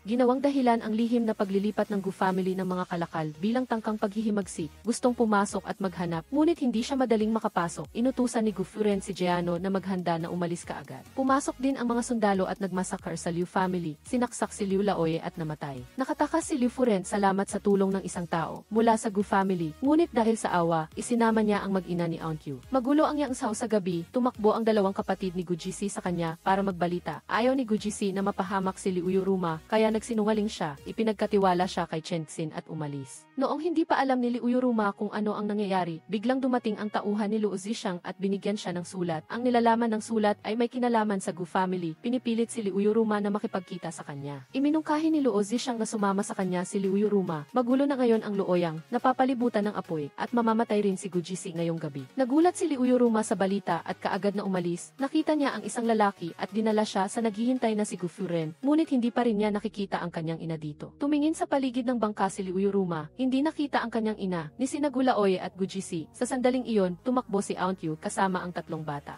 Sabi niya na takot sila na habulin ng mga sundalo sa daan. Sa kasamaang palad, nahulog si Liu Dafuren sa bangin. Nang marinig ito, tila gumuho si Liu Yuruma. Hindi na siya makapaghintay pa. Kinimkim ni Gufuren ang kanyang sakit. Nag-utos siyang umalis na ang bangka. Kahit may mga taong hindi pa nakakasakay, walang silbi ang pag-iyak ni Liu Yuruma. Masakit din sa kanyang kalooban. Ngunit bilang pinuno, hindi niya pwedeng hindi isipin ang buhay ng mga tao rito. Si Gulaoye ay mag-isang humarap sa malulupit na sundalo ni Wang Jiedushi. Sumugod sila at pumatay. Lumabas si Gu Jisi sa tamang oras upang labanan. Nag-utos si Wang Jiedushi na magpaputok ng pana, ngunit hindi kasama si Wang Rong. Sinaksak siya kaya dinala si Gulaoye sa loob. Kinumbinsi ni Gu Jisi ang kanyang ama na umalis at kinuha ang kanyang espada at mag-isang lumabas upang harapin si Wang Jiedushi. Pagkaalis ng bangka ng ilang sandali, binigyan ni Munan si Liu Yuruma ng sulat ng pagtalikod sa kasintahan ni Gu Jisi. Nangako si Gu Jisi noon, kung sakaling may mangyaring masama, bibigyan pa rin niya si Liu Yuruma ng ligtas na daan palabas. At ito ang paraan niya. Si Liu Yuruma ay matapang na hindi pumayag, iniwan niya ang kanyang mga damit at lihim na gumamit ng maliit na bangka upang bumalik at hanapin si Gu Jisi. Bagamat pambihira ang galing ni Gu Jisi sa espada, dahil sa sobrang dami nila ay malubha rin siyang nasugatan. Dumating si Liu Yuruma sakay ng kabayo sa tamang oras upang tumulong. Hinimok siya ng kanyang guro na umalis at siya ay nag-iisang nanatili upang lumaban. Sa lahat ng kanyang katapatan, nagpakasakit ang guro ni Gu Jisi. Ang negosyanteng si Wan na minsan ay pinahiram ng pera ni Liu Yuruma dahil sa utang na loob ay nagtago sa kanilang dalawa sa kanyang buhay. Paggising kinaumagahan, pinagalitan ni Liu Yuruma si Gu Jisi. Hindi pa siya nakakapasa sa eksaminasyon kaya may utang pa rin siya sa kanya. Hindi niya papayagan na magdesisyon siya ng mag-isa. Nagdesisyon siyang mananatili siya sa tabi ni Gu Jisi anuman ang mangyari. Karapatan niya kung aalis siya o mananatili. Hindi niya hihintayin na paalisin siya ni Gu Jisi. Si Gu Jisi ay sumuko dahil sa sigasig ni Liu Yuruma. Hindi pa nagtatagal ang kapayapaan nang dumating si Boss Wan upang magbigay ng masamang balita. Ibinigay niya kay Gu Jisi ang jade pendant na kinuha niya mula sa bangkay ni Gulaoye. Hindi makapaniwala si Gu Jisi sa narinig. Gusto niyang tumakbo ng baliw. Ngunit sa huli ay walang lakas siyang sumandal kay Liu Yuruma. Dahil hinahanap sila ng Jiedushi sa lahat ng dako, kailangang magbalag kayo sina Gu Jisi at Liu Yuruma upang makalabas. Dinala sila ni Boss Wan sa isang lihim na lagusan upang tumakas, ngunit nakarinig si Gu Jisi ng balita. Ang kanyang kapatid na siyang Wen Shuang ay bibitain ngayon. Alam ni Gu Jisi na siya ang dahilan kaya nag-isip siya at gustong bumalik para lang ihatid si Wen Shuang. Si Wen Shuang ay wasak ang katawan at kaluluwa, matapang siyang humarap sa kamatayan. Hindi niya sinisisi si Gu Jisi nang makita ang piraso ng sutla na lihim na ibinaba ni Gu Jisi. Labis siyang naantig at sumigaw ng pangako kay Gu Jisi. Nasaksihan ang pagpatay sa kanyang kaibigan. Unti-unting nagbago ang tingin ni Gu Jisi. Ngunit sa kasamaang palad, ang direksyon ng piraso ng sutla na ibinaba ni Gu Jisi kanina ay nakita ni Luo Zixang. Agad siyang nagpadala ng mga tao upang maghanap. Sina Gu Jisi at Liu Yuruma ay nagtago sa isang kahoy na aparador. Nang makita ng mga sundalo ang karwahe, si Boss Wan ay kusang loob na nagpatakbo ng karwahe upang ilihis ang atensyon. Si Luo Zixang ay walang awang pinatay si Boss Wan kaagad. Ngunit salamat kay Boss Wan, nakatakas silang dalawa. Sa daan ay nakita nila si Chen Xin. Mula kay Chen Xin, nalaman nila na tila pinatay ang buong pamilya Maliban kay Yishan na wala sa Yangzhou, wala nang ibang nabuhay. Hindi napigilan ni Liu Yuruma ang kanyang luha nang marinig ang balitang ito. Si Gu Jisi ay masakit lamang na tumingin sa kanya. Hindi nagtagal si Chen Xin, pagkatapos magpaalam, mabilis siyang umalis. Nawalan si Gu Jisi ng mga kamag-anak at kaibigan. Ang sakit na dinanas nilang dalawa ay napakalaki, hindi maipaliwanag sa salita. Sa sandaling ito, ang paghawak ni Gu Jisi sa kamay ni Liu Yuruma ay sapat na. Pagsapit ng gabi, magkatabi na nakaupo sina Gu Jisi at Liu Yuruma sa isang lumang kubo. Si Liu Yuruma ay nalulungkot sa pag-alala kay Yimimi, buti na lang at kasama niya pa rin si Gu Jisi. Nang sumikat ang araw, nagplano sina Gu Jisi at Liu Yuruma para sa susunod nilang hakbang. Kailangan nilang dumaan sa mga bundok patungo sa Yangzhou upang maging ligtas pansamantala. Ang seryosong hitsura ni Gu Jisi ay nagbigay ng kapanatagan at kalungkutan kay Liu Yuruma para sa kanyang asawa na dating walang pakialam. Habang inaayos ang kanilang mga gamit, hindi sinasadyang napulot ni Liu Yuruma ang gintong placard na nag-aanunsyo ng mga resulta ng eksaminasyon at ang pangalan ni Gu Jisi ay nanguna tulad ng sinabi niya. Naalala agad ni Gu Jisi ang kanyang ama. Ngayon, wala na siyang mapagpapakitaan ng resulta. Nagawa niya, ngunit hindi na niya makikita ang kanyang ama. Patuloy na sinisisi ni Gu Jisi ang kanyang sarili. Sa panig ni Wang Jiedushi, dahil hindi niya nahuli si Gu Jisi, nagpasya siyang magbigay ng pabuya para sa sinumang makakahuli sa kanya sa lahat ng mga lungsod. Ang pagtakas ni Gu Jisi at Liu Yuruma ay napakahirap, ninakaw ang kanilang pagkain at hinahanap pa kaya mahirap ang kanilang buhay. Samantala sa Yangzhou, si Yishan ay pinahirapan din ni Jiedushi. Gusto niyang sumama ito sa kanyang panig. Ginamit niya ang kapatid ni Yishan bilang hostage, kaya napilitang sumunod si Yishan. Sina Gu Jisi at Liu Yuruma ay tumawid sa gubat at mga sapa, ngunit kalahati pa lang ng daan patungo sa Yangzhou. Dahil palihim na ibinibigay ni Liu Yuruma kay Gu Jisi ang kanyang rasyon ng pagkain, mabilis siyang nanghina. Plano pa nga niyang iwan na lang siya ni Gu Jisi at ituloy ang ang pag-iisa. Sa ganoong paraan, makakarating sila sa patutunguhan. Ngunit si Liu Yuruma ang lahat para kay Gujisi, kaya hindi niya ito iiwan kahit mamatay siya. Sa daan na tumatawid sa disyerto, si Liu Yuruma ay tila hindi na kayang tiisin pa dahil sa kakulangan sa tubig. Kinuha ni Gujisi ang kanyang kutsilyo at gumawa ng hiwa sa kanyang braso. Sinipsip niya ang kanyang sariling dugo at ipinasa ito kay Liu Yuruma. Si Gujisi ay nanginginig sa takot. Nang makita niyang hindi gumagalaw si Liu Yuruma, mas nagmadali siyang kumilos. Ginamit ni Gujisi ang lahat ng kanyang lakas upang buhatin siya sa kanyang likod at matapang na nagpatuloy sa paglalakad sa malawak na disyerto na parang walang katapusan. Ang Diyos ay talagang hindi nagpabaya sa kanila. Sa wakas ay nakita ni Gujisi ang batong may nakaukit na salitang Yusao. Ipinasandal niya si Liu Yuruma sa isang puno at pagkatapos noon ay bumagsak din siya sa lupa at nawalan ng malay. Sina Gujisi at Liu Yuruma ay iniligtas ng kanilang sinumpaang kapatid na si Zuye. Nang magising si Gujisi ay nakita niya ang kanyang sarili na napalitan na ng damit. Nang malaman niyang maayos si Liu Yuruma, agad siyang tumakbo upang hanapin ito sa katabing silid. Nang makita niya si Liu Yuruma sa harap niya, tumakbo agad si Gujisi sa tabi ng kanyang kama. Ang tingin niya rito ay puno ng pagmamahal. Nakita ni Liu Yuruma ang mga sugat sa braso ni Gujisi. Sigurado siyang ito ay dahil sa pagligtas sa kanya. Dumana silang dalawa ng hirap, ngunit nagpasya pa rin silang huwag iwanan ang isa't isa. Lalo na si Gujisi ay hindi siya iniwan, tila nanalo na si Liu Yuruma sa pustahan. Hindi na bumalik si Gujisi sa kanyang silid at humiga na lang sa tabi ni Liu Yuruma. Mula noon, si Gujisi ay nakadikit na kay Liu Yuruma, 24 na oras, 7 araw sa isang linggo sa silid para alagaan siya. Ngunit ito ay nagdulot ng maling pagkaunawa kay Zuye. Mahinahon siyang nagpaalala na hindi dapat magpakapagod ang dalawa dahil hindi pa sila lubusang gumaling. Namula ang mukha ni Gujisi pagkarinig nito, ikinaway ang kanyang kamay at itinanggi pagkatapos ay tumakbo upang magsumbong kay Liu Yuruma. Malinis at inosente pa rin silang dalawa. Nang gumaling na sina Gujisi at Liu Yuruma, dinala agad sila ni Zuye sa Wangdu upang makita si Gu Furen. Pagkalipas ng 3 buwan, nakakain na rin silang tatlo ng sabay-sabay. Si Gujisi pagkatapos dumaan sa mga pagsubok, ay isa na ring Yaong Master na mas pinahahalagahan ang pagkain. Sadyang hindi tinanong ni Gu Furen si Gulaoye dahil palihim na niya itong nahulaan. Nagulat si Gujisi nang malaman niya ang balita na nawawala ang ina ni Liu Yuruma mula pa noong umalis sila sa Yangzhou. Si Liu Yuruma ay palaging kinikimkim ang sakit na iyon, ayaw niyang mag-alala pa si Gujisi. Si Liu Yuruma ay nananatiling matatag na babae. Kinabukasan ay tumakbo siya sa kanyang biyenan upang magtanong tungkol sa negosyo. Ang Yuzhou ay mas mahirap magnegosyo kaysa sa Yangzhou. Kailangan nilang magplano ng maingat at maging matyaga sa pagkuha ng lisensya sa negosyo. Samantala, naglalakad-lakad si Gujisi sa Yuzhou at nakita ang inasnan na aprikot na gusto ni Liu Yuruma.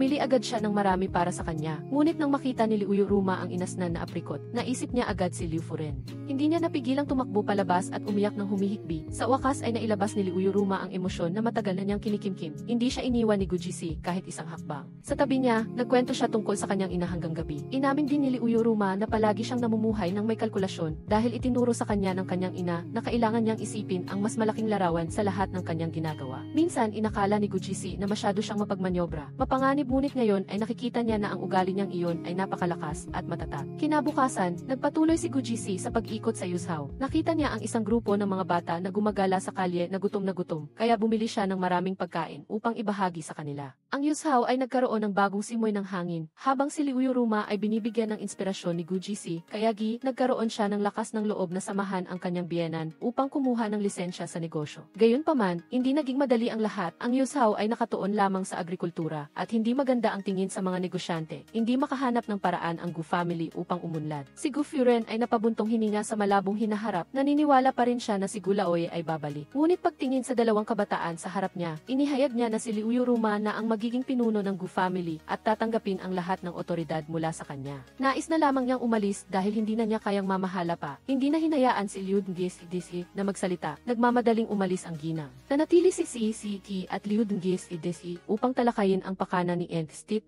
at ang kanyang pangkat. Nang malaman nilang si Didego ang nasa likuran nito, nagpasya siyang singilin ito ng utang na dugo. Samantala, may malaking alitan sina Diden at Stit. Sa oras na iyon, nagawa na ni Stit ang kanyang mga kailangang gawin. Ngayon ay humihingi siya ng mga benepisyo kay Diden. Ngunit hindi niya alam na isa lamang siyang kawan ni Diden. Ang kasalukuyang kalagayan ng negosyo ng pamilya Q ay tila hindi magtatagal sa Yuzhou at si CCT. Matapos makuha ang sitwasyon ng mga mamamayan ay nagbigay ng isang matapang na ideya. Gusto niyang i-donate ang lahat ng ari-arian ng pamilya Q sa mga tao ng Yuzhou upang maiwasan ang nalalapit na kaguluhan dahil sa kakulangan ng pagkain. Nang marinig ito, hindi naman tumutol si Did. Nahirapan lang siya sa pagtalakay nito sa mga tagapamahala ng negosyo na naglaan ng kanilang buhay sa pagtatrabaho para sa pamilya Q. Sa sitwasyong ito, walang gustong sumang-ayon. Ngunit mayroon ng sariling plano si sina Liu Gisdifi at si CD. Sa kalakaran ng negosyo, lahat ay malungkot na sumang-ayon, tanging si A na lang ang tagapamahala na hindi mapakali, nagpasya siyang manatili upang panatilihin ang negosyo hanggang sa huli. Ang pagtutol ng matagal ng tagapamahala ay nagdulot ng pag-aalala kay Liu Gisdifi. Nag-aalala siya na baka magkamali siya, ngunit sa kasalukuyang sitwasyon, kailangan nilang maging matapang na magbago at umangkop upang makapagpatuloy. At si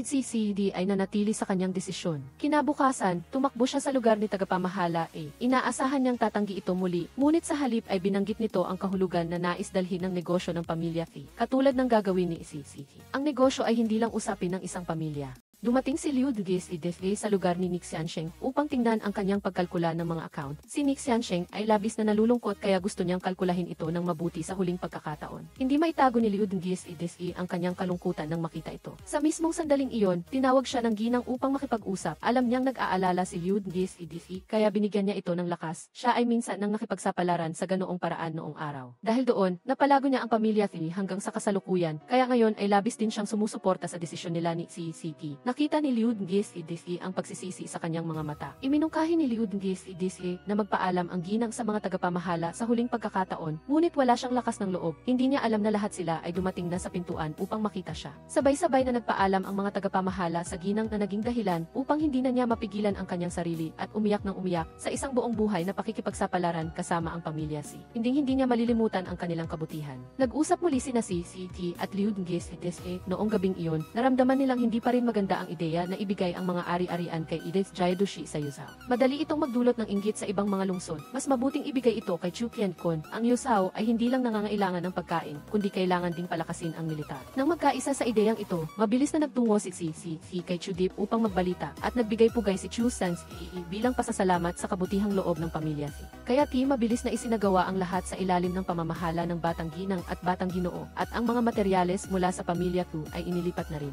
Lumiliit na ang bahay ng pamilya Ti at ilang tao na lang sila ay isang maliit na negosyante na lamang. Ang dalawang pinakamalapit na tindahan ng dalawa ay pinanatili rin upang magturo ng kalakalan. Ang pamilya Ku ay abala sa pag-aasikaso ng malalaking bagay at kailangan ding kukupin si Kien. Witdi, siya at ang kanyang tatlong anak ay bumubulong sa silid at ang ekspresyon ng lahat ay nagpapakita ng takot. Siya lamang ang nanatiling matigas, lumabas na ang Liu Fude ay nahulog sa bangit noong gabing tumakas sila dahil sa kanya at sana say nailigtas pa ang ginang. Hindi inaasahan, walang puso siyang pumigil at inalis ang kanyang tatlong anak, ngunit si A hindi ang pinakabata at palagi siyang nakadarama ng pagkakasala kay Liu Gisdi sa panig ni Edith Jayadushi at Chu Qiankun. Matapos matanggap ang mga ari-arian ng pamilya Fi, marami rin silang sariling plano. Gusto ni Chu Qiankun na kumatawan sa kanilang dalawa upang makipagkita kay CCD at sa mismong sandaling iyon ay dumating din si CCE. Ayon sa hula ni Chu Qiankun, dumating si CCD upang humingi ng opisyal na posisyon. Pagdating sa bahay, masayang ipinagbigay alam ni CCC kina si Fude at Liu Gisdi na humingi siya ng maliit na posisyon bilang opisyal ng Yi. Ang desisyong ito ni CCD ay nagpanganga kay si Fude, habang si Liu Gisdi naman ay hindi napigilang matawa. Naunawaan pala ni Liu Gisdi ang sariling plano ni CCT. Pinili niya ang posisyon sa I upang maging malapit sa mga tao at mas angkop sa kanyang kasalukuyang katayuan. Matagumpay na natapos ni Liu Gisdi ang mga papeles ng negosyo para sa pamilya T at malapit na silang magsimula ng maliit na negosyo muli. Pagkatapos, mabilis na nanungkulan si CCT. Tuwing umaga ay pinaghahanda siya ni Liu Gisdi ng almusal upang magkaroon siya ng dagdag na motibasyon para magtrabaho bilang isang opisyal. Ang unang araw ni CCT sa panunungkulan ay hindi talaga naging madali. Nakipagkita siya sa isang grupo ng mga nakatatandang kasamahan na pinamumunuan ng sangguan at hindi sila masyadong palakaibigan. Sa unang araw, inutusan si CCT na sumunod sa isang nagangalang Fen Kidenhu upang magpatrol sa buong kalye. Akala niya ay kaya niyang apihin si CC. Ngunit sa huli ay hindi lamang nakalmot ng pusa si N. Kidenhu. Nadiinan ng handcart ang kanyang paa at hinila pa siya ng ilang tiyahin sa isang away. Nawalan siya ng pasensya kaya pinilit niyang sumama si CCT sa sangguan kinabukasan at si CCT na walang malay ay ngumiti na lang. Habang lumabas si CCT upang maging opisyal, nag-espiya naman si Liu Gisdi sa merkado sa Yuzhao. Bumisita siya sa mga tindahan ng lipstick at powder. Sinuri ang mga presyo at naghanap ng lugar kung saan siya makakabili ng mga kalakal. Ngunit hindi ito naging madali dahil gusto ng bawat mandaraya na ipagbili sa kanya sa napakataas na presyo. Isang mahabang araw ang lumipas, pagod na umuwi si CCT. Ngunit si Liu Gisdi ay nasa tabi niya upang alagaan siya. Hiniling niya na gumuhit siya ng disenyo ng kahon ng pampaganda para sa tindahan. At nang makita niyang magaling si CCT dito ay mapaglaro niyang inutusan siyang gumuhit pa ng ilang disenyo. Si Ismuit, nang marinig na gumastos si Liu Dengisi ng malaking halaga upang mamuhunan sa paggawa ng mga kahon ng pampaganda ay tumakbo upang tanungin siya. Sanay na si Liu Dengisi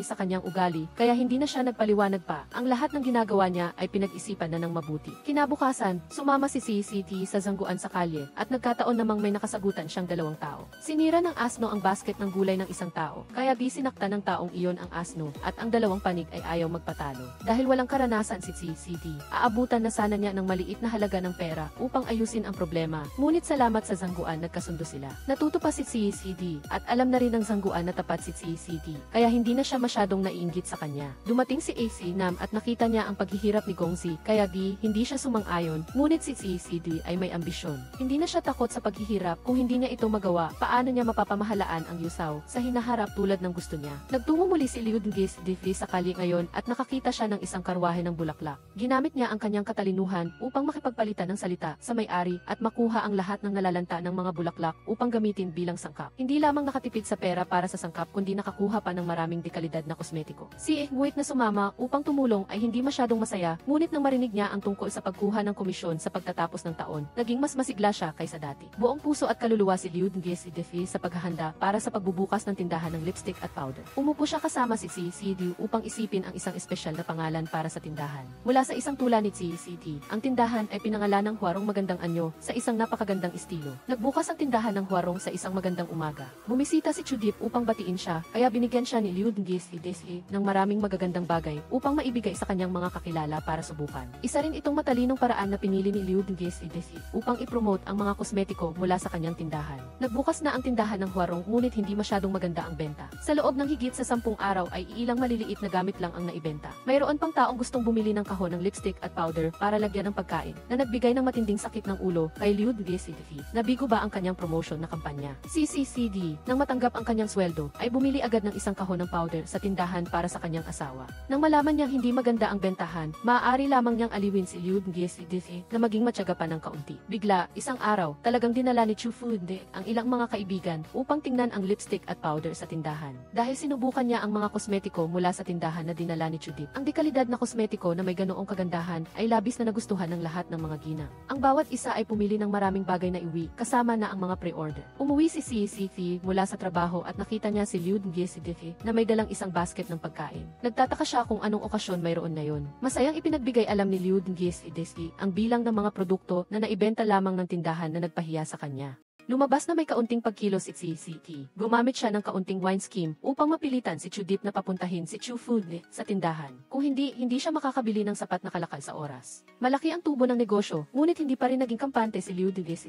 Gusto pa rin niyang maglabas ng mga bagong produkto na kasama sa isang koleksyon upang magkaroon ng dahilan ang mga na bilhin ang lahat ng ito. Tungkol sa presyo, naunawaan ni Liu Dengisi ang sikolohiya ng mga kababaihan, kaya madali niyang inayos ito upang maging angkop sa pangangailangan ng mga customer. Sa oras na ito, pinuntahan ni Chudip si CCT upang mag-abiso. Gusto ng kanyang mga magulang na pakasalan niya ang anak ng pamilya B. Sa gayon ay maaari silang makipag-alyansa sa lungsod ng Tinsao. At mapapalakas din ang militar sa hinaharap. Sa tindahan ng Huarong ay may nangyaring hindi maganda. Isang babae ang nagreklamo na nagdulot ng alerhiya sa kanyang anak ang lipstick at powder ni Liu Dengisi. Sinubok ni Liu Dengisi ang kanyang kosmetiko at nalaman niyang falsipikado ang ginamit ng babae. Patuloy na nag-iingay ang babae at gustong ireklamo ang Huarong. Nang hindi gumana ang mga salita ni Liu Dengisi, ginamit niya ang duspan upang magtalo. Kinuha niya ang duspan at pinagpapalo ang babae dahil sa paninirang puri sa kanyang tindahan. Natapos lamang ang lahat ng dumating si CCT. Alam ni CCT na kailangan ni Liu Dengisi na magpakatatag upang maprotektahan ang sarili. Hindi niya siya sinumbatan, sa halip ay buong pagmamahal niyang binuhat ang kanyang asawa na galit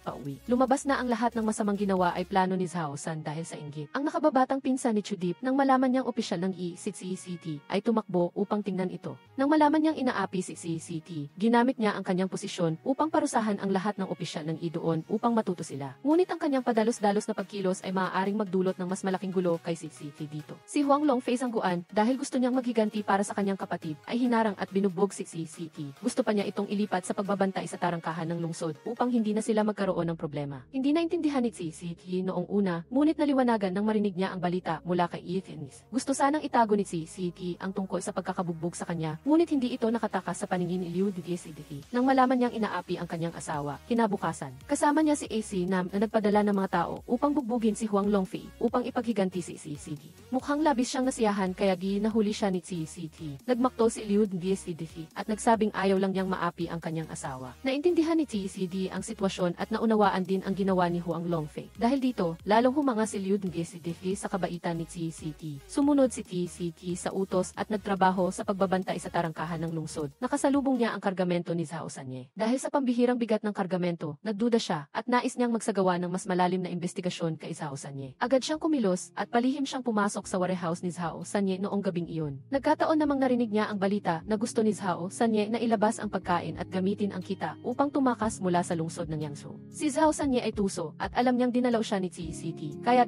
ginamit niya ang paglabas ni Liu Dgesidihi upang hanapin siya. At umupa siya ng mga tao ni Isi Feng upang kidnapin siya at bantaan si CCD na makipagkita sa kanya. Binigyan niya siya ng oras upang pag-isipan ang kanyang desisyon kung maaari ba niyang ipikit ang mga mata sa kanyang desisyon upang mailigtas si Liu Dgesidihi o hindi. Si CCD ay isang taong may integridad kaya kailangan niyang mag-isip ng mabuti. Sa kinaroroonan ni Liu Dgesidihi, sila ni Yin Hong ay nakatali sa isang sirasirang bahay. Dito, ang tulisan na si Isdeth Zhengu ang nagbabantay sa kanila. Ang lalaking ito ay hangal lamang kaya palagi lang siyang nakaupo at nag-uusap tungkol sa chismis. Nang makita niyang maganda at matalino si Liu Dgesidihi, nag-alok siya na gawin siyang asawa. Kung sa bagay, ang umupa sa kanila na dakpin siya ay ayaw na siyang bumalik. Nahul ni Liu Dgesidihi ang kahinaan ng lalaking ito. Tinawag niya itong Gongzi ng paulit-ulit. Masayang lumambot ang puso niya at binigyan pa sila ni Yin Hong ng pagkain. Dahil dito, nakawala sa pagkakatali si Liu Dgesidihi. Nagkunwari siyang natutulog, ngunit nakatingin ang kanyang mata sa kutsilyo na nakapatong sa mesa. Sa tarangkahan ng lungsod ng Yuzhou, hinayaan ni CCD ang kargamento ni Sanye na dumaan. Nakipagtulungan siya sa batang si Huzi at humingi ng tulong kay Chudip upang iligtas si Liu Dgesidihi. Ngayon ay kailangan niyang maging maingat sa bawat hakbang.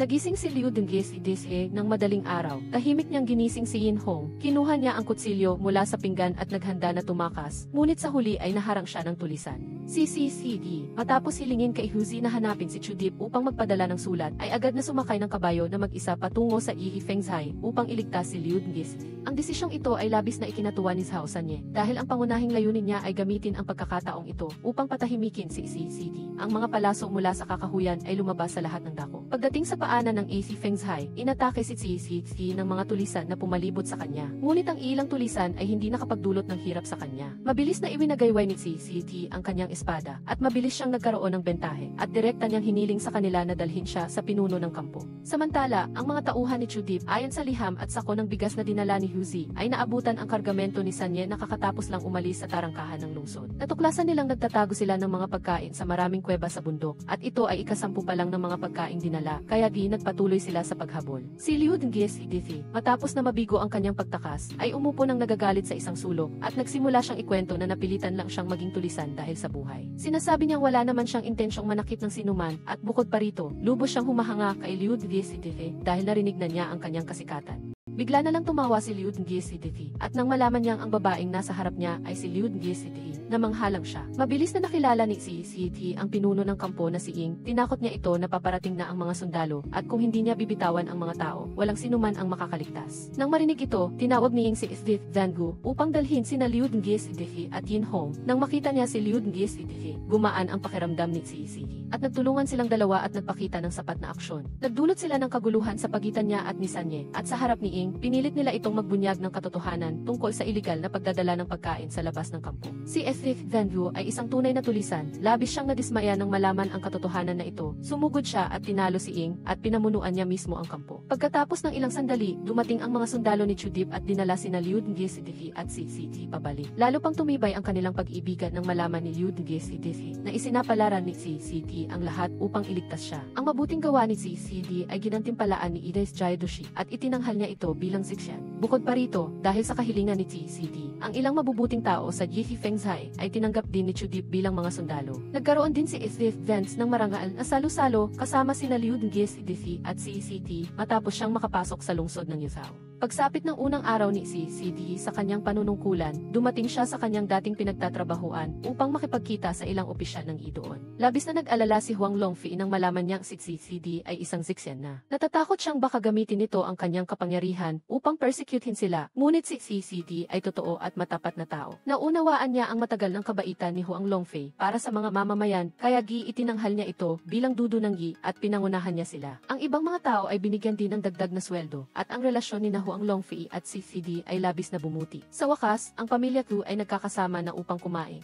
Nagpakita ng kaunting pagtatampo si Seafood Dis nang makita niyang itinago ni na CCT at Liu Dengzi sa kanya ang mga nangyari kamakailan. Hindi pa naman siya masyadong matanda para malaman ang sitwasyon. Ngayon, si CCD ay biglang naging isang Zixian sa pamamagitan ng kanyang sariling pagsisikap. Talaga namang nakakagulat. Habang masaya silang nag-uusap, ikinuwento ni Liu Dengzi na binigyan siya ng mga tao mula sa tindahan ng Bai Yujing ng isang mamahaling kahon ng pastry na ayaw nilang tanggapin ang bayad. Sabi nila ay gusto nilang ibigay ito kay Seafood Din at nang marinig ito ni Seafood Din ay kinabahan siya. Ang pambalot ng pastry mula sa Bai Yujing ay isang lihim na sulat mula sa kanyang nakababatang kapatid na asawa rin ni Liang Wang na ngayon ay nag-aabiso na siya ay malapit ng maging emperatrice. At gusto niyang pumunta ang pamilya Qi sa Dongdu upang sumilong. Sa isang iglap, medyo natukso rin siya sa ideya ng muling pagkakaisa. Ngunit naniniwala si Liu Dengzi na darating ang araw na magkakasama silang lahat at babalik sa Yangzhou. Habang sa kasalukuyan, ang Yuzhou ay isang matatag na lugar para sa kanila upang manirahan. Nag-aalala si CCC na ang relasyon ng pamilya Qi kay Liang Wang ay maaaring makasira sa kanilang reputasyon,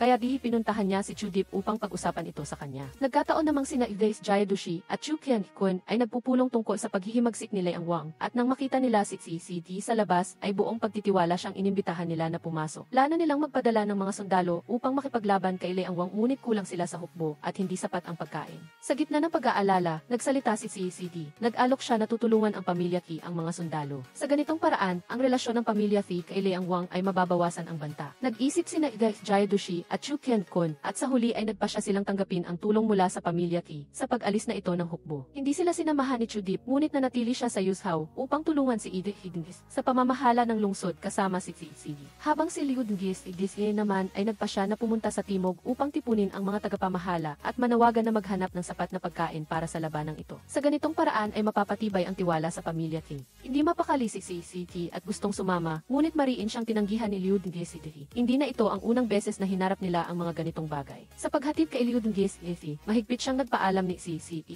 bago siya umalis at bumalik. Sa karwahe, tahimik na binabasa ni Liu Dengzi ang bawat mapagmahal na salita sa sulat ni CCD. Mananatili siyang matatag kahit na saan pa man siya, hindi niya hahayaan na mag-isa ang nararamdaman ni Liu Dengzi. At araw-araw na nagpapadala si CCD ng mga sulat sa kanya. Habang nagtutulak ng mga karwahe ng pagkain, biglang bumuhos ang malakas na ulan. Kung hindi sila magmamadali, masisira ang lahat ng pagkain. Baka hindi pa sila makarating sa lugar na may dalang pagkain. Bumaba si Liu Dengzi at buong lakas na nakipagtulungan sa mga tagapamahala upang itulak ang mga karwahe ng pagkain. Sa lungsod ng Yuzhou, sina Chu Dip at CCD ay nagpupursige ring tulungan ang mga tao na ilipat ang pagkain upang makaiwas sa bagyo. Pagkatapos mag-usap ni Liu Dengzi, hiniling niya sa mga tagapamahala na ibalik ang kasalukuyang pagkain at siya naman ay magpapanggap bilang isang gongzi at babalik sa Yangzhou upang kolektahin ang natitirang pagkain. Hindi madali ang tarangkahan ng lungsod ng Yangzhou. Hinarang sila ng mga sundalo ngunit sa kasamaang palad, nakilala nila si Dip Yian. Nag-isip siya ng malalim kahit hindi niya alam kung sino sila at pinayagan din silang dumaan. Pagkatapos, pinili ni Liu Dengzi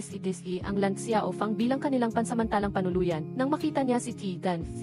Tila pamilyar siya sa kanya, ngunit nang marinig niyang tagahilaga ang kanyang boses, wala na siyang duda. Saktong-sakto, biglang nakatanggap si Liu Dengzi ng isang sulat para sa isang pagtatagpo at nagpadala rin si Qi Dan ng sulat kay Dath Didens. Nalaman ni Dath Didens sa sulat na bumalik si Liu Dengzi sa Yangzhou para mangalap ng pagkain at palihim siyang nagpasya na tulungan din siya. At ang nag-imbita kay Liu Dengzi sa pagtatagpo ay si Dip Yian. Nang malaman niyang bumalik siya para mangalap ng pagkain, nag-alok din siyang tumulong. Pagbalik sa Lan Xiaofang, ipinaalam sa kanya ni Edith Vance na nakarinig siya ng balita na si Dip Yian ay nagtatrabaho na ngayon sa ilalim ni Wang Shansuan. Bukod pa rito, marami siyang sariling plano. Ang presyo ng pagkain sa Yangzhou ay patuloy na tumataas. Si Dip Yian ay nagtatrabaho para sa Jiadushi, ngunit palihim siyang nakikipagtulungan sa mga may-ari at kay Liu Dengzi. Sinusuportahan niya ang isyu ng pagkain at matagumpay siyang nagdulot ng problema kay Wang Shansuan. Mabilis na nakipagkita si Liu Dengzi kay Dip Yian matapos na bumuti ang lahat. Mula kay Dip Yian lang niya nalaman na ang kanyang nakababatang kapatid na si Isehing ay hinya ni Wang Shansuan. Kaya kailangan ding magtrabaho ni Dip Yian ng husto para sa kanya at tinitigan siya ni Liu Dengye si Difi na puno ng sakit. Pagkatapos, gusto ni Dip Difi na makilala niya ang isang tao, at ang babaeng nakatayo roon ay si Liu Fu Dip na nahulog sa bangin. Umiiyak si Liu Dengye si Difi at niyakap ng mahigpit ang kanyang ina na may nagniningning na mata, parang isang panaginip ang lahat. Muntik na mamatay si Liu Fu Dip sa ilalim ng bangin noong araw na iyon, ngunit iniligtas siya ni Dip Difi, kaya di ngayon ay nagkasama na sila ng kanyang anak. Hindi alam ni Liu Dengye si kung paano siya magpapasalamat. Sa manor ni Wang Shansuan, si Isehinghi ay nabubuhay araw-araw na mas masahol pa sa kamatayan. Ang buhay niya bilang isang babae ay wala na, at dumalaw si Tidan. Gusto niyang magbitiw ng ilang patutsada tungkol kay Dip Difi upang magbago ang isip ni Isehinghi. Medyo awa rin siya, kaya gusto niyang sumunod si Isehinghi kay Wang Shansuan upang mailigtas ang buhay niya. Ngunit hindi papayag si Isehinghi. Naalala ni Isehinghi ang kanyang mga alaala kasama si Gigi Liu Dengye si Difi. Kinuha niya ang hairpin na bigay ni Liu Dengye si Difi at gusto niyang tapusin ang sarili. Ngunit hindi niya ito nagawa dahil nakatanggap siya ng isang kahon ng pastre mula sa kanyang judge. Maaga pa lang, naghanda na si Liu Dengye si ng plano upang iligtas si Isehinghi pagkatapos niyang asikasuhin ang issue sa pagkain. Ngayong gabi, darating si Isdith Venhu upang iligtas si Isehinghi, at ang impormasyong ito ay ipinadala rin sa kanya sa pamamagitan ng kahon ng pastre. Mabilis na isinagawa ni Isehinghi ang plano. Nagpakumbaba siya at inanyayahan si Wang Shansuan sa kanyang lugar upang paglingkuran niya ito. Ginamit niya ang beauty trap upang linlangin ito na takpan ang kanyang mga mata, at pagkatapos ay kinuha niya ang hairpin mula sa likuran at sinaksak ito diretso sa kanyang artery. Gusto sana niyang sumigaw, ngunit mas mabilis si Isehinghi, at matapos niyang tapusin si Wang Shansuan, tumakbo rin papasok si Tidan.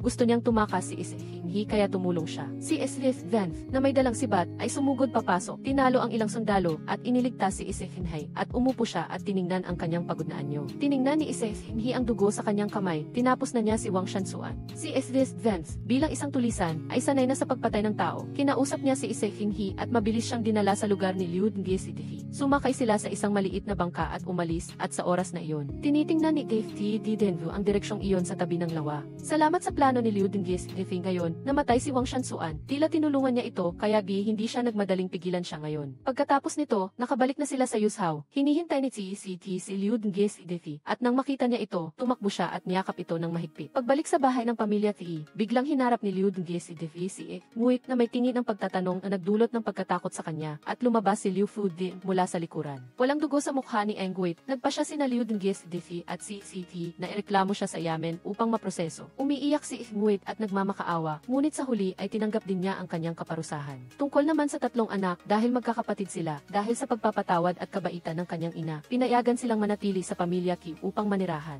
Si CCD ay muling nakita si Dip Difi pagkatapos ng mahabang panahon. Dati, siya ay nabuhay sa ilalim ng anino ng pagkainggit kay Dip Difi, ngunit ngayon ay nakikita niya si Dip Difi na pinapababa ang kanyang sarili dahil sa mga ginawa niya. Hindi niya ito natiis at sinigawan niya si Dip Difi upang maunawaan niya ang halaga ng kanyang sarili. Dahil dito, natauhan si Dip Difi.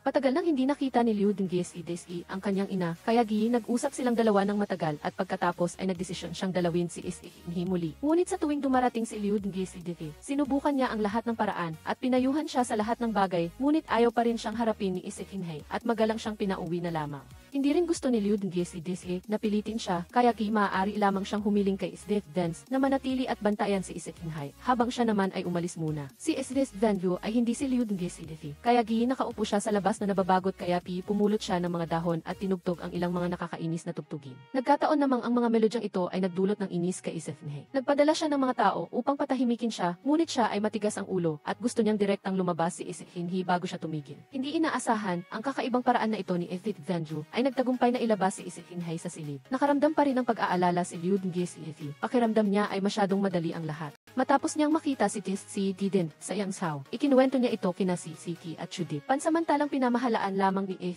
Tidan ang lungsod ng Yangzhou. Ngunit pagkatapos nito, walang makakapagsabi kung ano ang susunod niyang balak. Walang sinuman ang makakahula sa layunin ng isang taong malalim at hindi mahulaan. Pagkaraan ng ilang araw, nakatanggap sina si Ki at Chudip ng balita na ang hukbo ni Liang Wang ay umalis na sa Dongdu. Tila nanalo ang kanilang hukbo nang hindi nakikipaglaban. Nang marinig ang balitang ito, labis na nabalisa sina si Ki at Chudip. Hindi ito pag-urong. Ang tunay niyang intensyon ay pumunta sa Yuzhou, at nang hulaan pa lamang nila ito ay pumasok na ang mga sundalo sa labas upang magulat. Umalis na ang hukbo ni Liang Wang at tumawid sa hangganan ng Yuzhou. Kaya si Zuye ay mabilis na umalis upang tawagin pabalik ang mga tropa at iniwan ang lugar na ito kay Zhu Si upang matatag na ipagtanggol. Naghihintay na dumating ang karagdagang tulong. Si Yuru sa panig na ito ay wala pa ring alam, masaya siyang nakaupo at umiinom ng tsaa kasama si Yunni, at swerte naman at sa wakas ay pumayag na si Yunni na makipagkita sa kanya ng harapan. Samantala, si Yunni ay hindi nais na maging malapit malapit sa kanya dahil sa kanyang reputasyon na nadungisan at nakaapekto kay Ru. Sa harap ng mga sundalo ng lungsod ng Yuzhou, lumuhod si Zuye, nagbigay ng pasasalamat at pagpapakumbaba upang ipagkatiwala ang Yuzhou kay Jusi. Ibinigay sa kanya ang King Giant matalim na espada upang protektahan ang mga tao. Dahil ipinagkatiwala kay Jusi ang mabigat na responsibilidad, hindi siya natakot at buong puso siyang sumama kay Ru sa paghahatid kay Zuye upang tawagin ang hukbo. Nagpa siyang manatili at protektahan ang Yuzhou. Ang lungsod ng Yuzhou ay iniwan na ngayon kina Jusi at Yishian upang magplano ng estratehiya laban kay Liang Wang. Nagpunta silang dalawa sa kinaroroonan ng mga iskolar at nakita silang nais na gumamit ng kamatayan upang takasan ang responsibilidad. Nagalit si Jusi at nais na makipagtalo, ngunit masyado silang matigas ang ulo. Dahil sa pagkabahala, ginamit ni Yishian ang katapatan mula sa kanyang natutunan upang gumawa ng gulo at sa gayon lamang nagbago ang kanilang pag-iisip. Agad dumating sa tarangkahan ng lungsod ng Yuzhou ang libu-libong hukbo ni Liang Wang. Sumakay si Jusi na nangunguna at humarap upang hamunin ang biglaang pag-atake ng hukbo ni Liang Wang. Tinawag niya ang sarili bilang lolo nila. Si Liang Wang ay napukaw ayon sa gusto ni Ju. Si Kayagi pinasulong niya ang kanyang hukbo. Ngunit biglang umatras si Jusi. Dahil dito, nagduda si Liang Wang at itinigil ang kanyang hukbo nang malapit na sila sa tarangkahan ng lungsod. Ang plano ni Ju, sinakanselahin ang ginintuang oras upang umatake ay matagumpay sa simula. Nagpulong si Liang Wang ng gabing iyon, nais niyang umatake kinaumagahan, ngunit hindi niya alam na sa hating gabi, ang hukbo ng Yuzhou ay sumalakay sa kampo ni Liang Wang.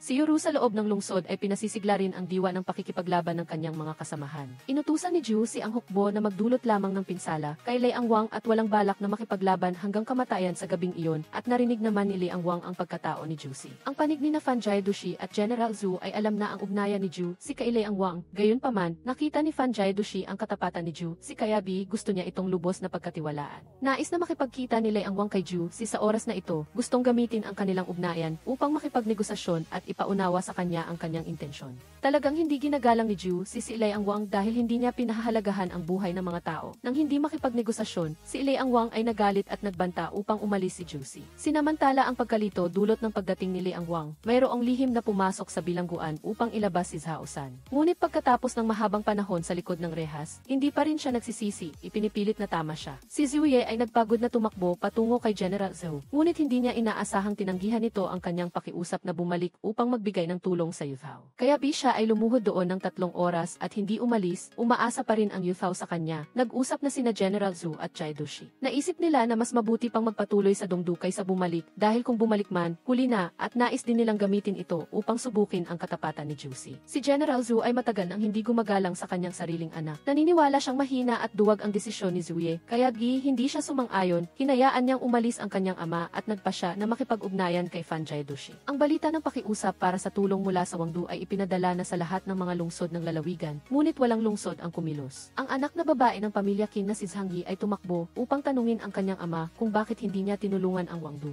Si General Qin ay nauna ng sumang-ayon kay General Zhao kaya ayaw niyang malugi. Si Qin Wanzi ay isang matapang na babae, ayaw niyang basta na lamang manood at hayaang mamatay ang mga tao nang hindi sila natutulungan. Sa panig ni Liang Wang, dahil nalaman niya mula sa isang traidor na bilanggo sa Wangdu na napakahina ng kanilang depensa, inatake niya ang lungsod sa gabi. Nakita ni Jusi ang kilos ng kalaban kaya nag-utos siya ng pagtatanggol. Daan-daang bolang apoy ang sunod-sunod na ipinukol nila sa lungsod at ang hukbo ni Liang Wang ay dumagsa na parang mga langgam. Umakyat sila sa pader ng lungsod ngunit ginamitan sila ni Jusi ng isang lalagyan ng langis at sinindihan ng apoy. Ngunit dahil magkakatulad ang kanilang mga tauhan, mabilis na nakaakyat ang mga sundalo ni Liang Wang sa lungsod. Si Jusi ay matapang na tumayo sa harap, hinugot ang kanyang tabak at nakipaglaban sa kanila. Napalibutan siya ng maraming kalaban, ngunit hindi siya nag-atubili, pati si Xian ay sumali sa pakikipaglaban. Ang hukbo sa Wangdu ay hindi nanalo sa dami ngunit nanalo sa talino. Naisip ni Jusi ang ideya na gamitin ang mabilis na pagkalat ng apoy upang sunugin ang lahat ng kanilang bilang ng hukbo. Naghagis siya ng mga bote ng langis pababa ng pader at nagtapon ng maraming sulo. Dahil dito, kumalat ang apoy, si Liang Wang ay nagdusa ng 20,000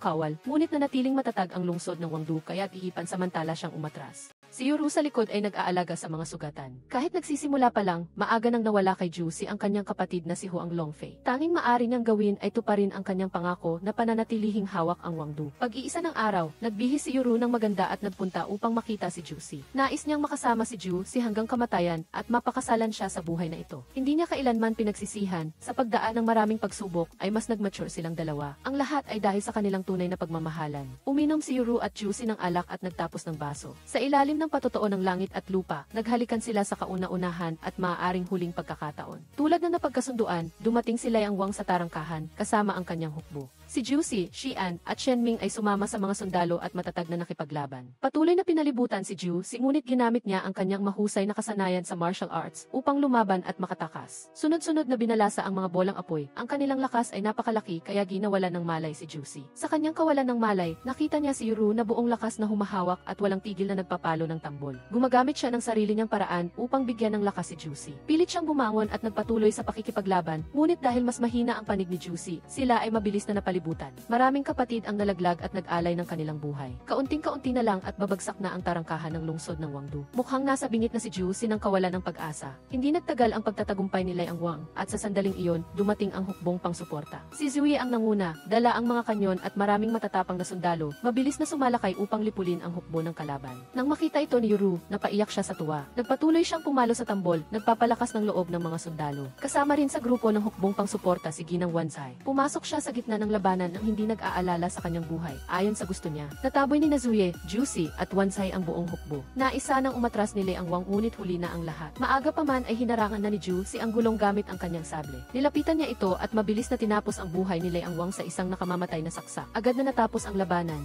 Nang mamatay si Liang Wang, ang mga sundalo ay napilitang sumuko upang mailigtas ang kanilang buhay. Matapos lipulin ang kasamaan, tumingala si Juicy kay Yuru mula sa itaas ng pader. Ang kanyang mga mata ay puno ng pagmamalaki. Nagbukas ang bagong panahon, umakyat si Fan Xuan sa trono at nagtatag ng kapayapaan. Sina Xian at Yunni ay nagtayo ng isang maliit na parmasya matapos ang kapayapaan na nagpapagamot sa mga tao sa lahat ng dako. Si Zouye ay sinibak sa kanyang posisyon ng kanyang ama dahil sa pagdadala ng hukbo upang magbigay ng tulong ng labag sa utos niya. Nais siyang aliwin ni Ju, ngunit hindi alam kung paano, kaya binanggit na lang niya si Ginang Qin upang tuksuhin siya. Ngunit si Zouye ay nahihiyang itanggi ito at nagwagayway ng kamay. Ang mga kababaihan ay nagtitipon din at sumasamba. Si Wanzi ngayon ay sumali sa kanila dahil pareho silang may malalaking ambisyon. Pagkatapos ng maraming paghihirap, ang pagmamahalan ni Yuru at Juicy ay umunlad ng husto. Itinuring din nilang kasal na sila sa una nilang gabi. Nais lamang ni Juicy na mahalin siya ni Yuru habang buhay. Labis namang natuwa si Ginang nang marinig ang balitang ito. Itinuturing niyang nakipag-ugnayan na siya sa Wangdu kaya nagpaalam na siya at pumunta sa Dongdu. Sina Juicy, Xian at Shenming dahil sa kanilang malaking ambag ay binigyan ng emperador ng matataas na posisyon sa korte.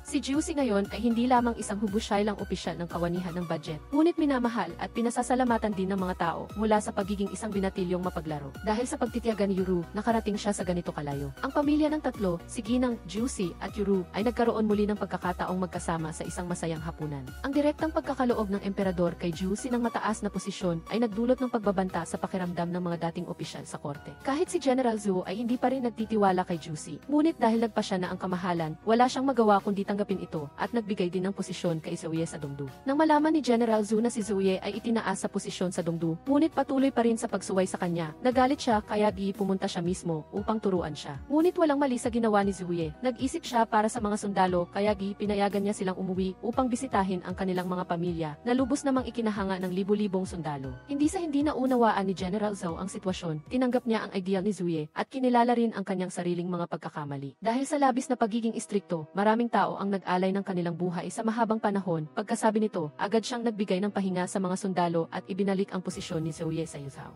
Lumipat pa lamang si Ginang Gu sa Dongdu, nagpulong na si Yuru at ang kanyang mga kasamahan upang pag-usapan ang pagbubukas ng tindahan ng mga bulaklak. Natagpuan din ni Yunni ang kanyang layunin, nais niyang matuto ng military medicine kay Wanzi at lubos siyang sinuportahan ni Yuru. Tungkol naman kay Juicy, kailangan na siyang makilahok sa mga gawain ng korte. Ang problema ng baha sa Ilog Huanghe ay naging isang mahirap na problema dahil sa nawawalang pondo ng korte. Si Juicy, tulad ng isang sariwang hangin, ay hindi sumasang-ayon sa lumang solusyon, kaya ginais niyang siya mismo ang mag-imbentaryo sa mga aklat ng lumang dinastya. Siya mismo ang magbibigay ng kasiyasyang sagot sa emperador. Nagtiwala ang emperador, kaya ibinigay sa kanya ang responsibilidad na ito at hiniling kay Lu Xiangshu na gabayan siya. Hindi naniniwala si Lu Xiangshu sa paraan ni Ju, si kaya wala siyang intensyon na tulungan ito at nagbigay pa siya ng maraming hadlang, hindi madaling makuha ang mga aklat. Dahil sa maraming paghihirap, si Juicy ay napilitang sumulat ng mga opisyal na dokumento hanggang hating gabi kung saan nakilala niya si Chen Qianzhong ng Jinbu. Dahil mayroon silang parehong layunin, nais niya itong tulungan at inihayag sa kanya ang tatlong mahalagang tao na maaari maaari niyang makipagtulungan upang makakuha ng impormasyon. Tinalakay ni Juicy ang bagay na ito kina Xian, Shenming, at Zuye. Nais niyang hatiin ang kanilang mga gawain upang makuha ang tiwala ng tatlong taong may dakilang karunungan, si Xiong Ziyuan ng Bingbu, si Wen Ruko ng Libu, at si Han Guang Yuan ng Laibu.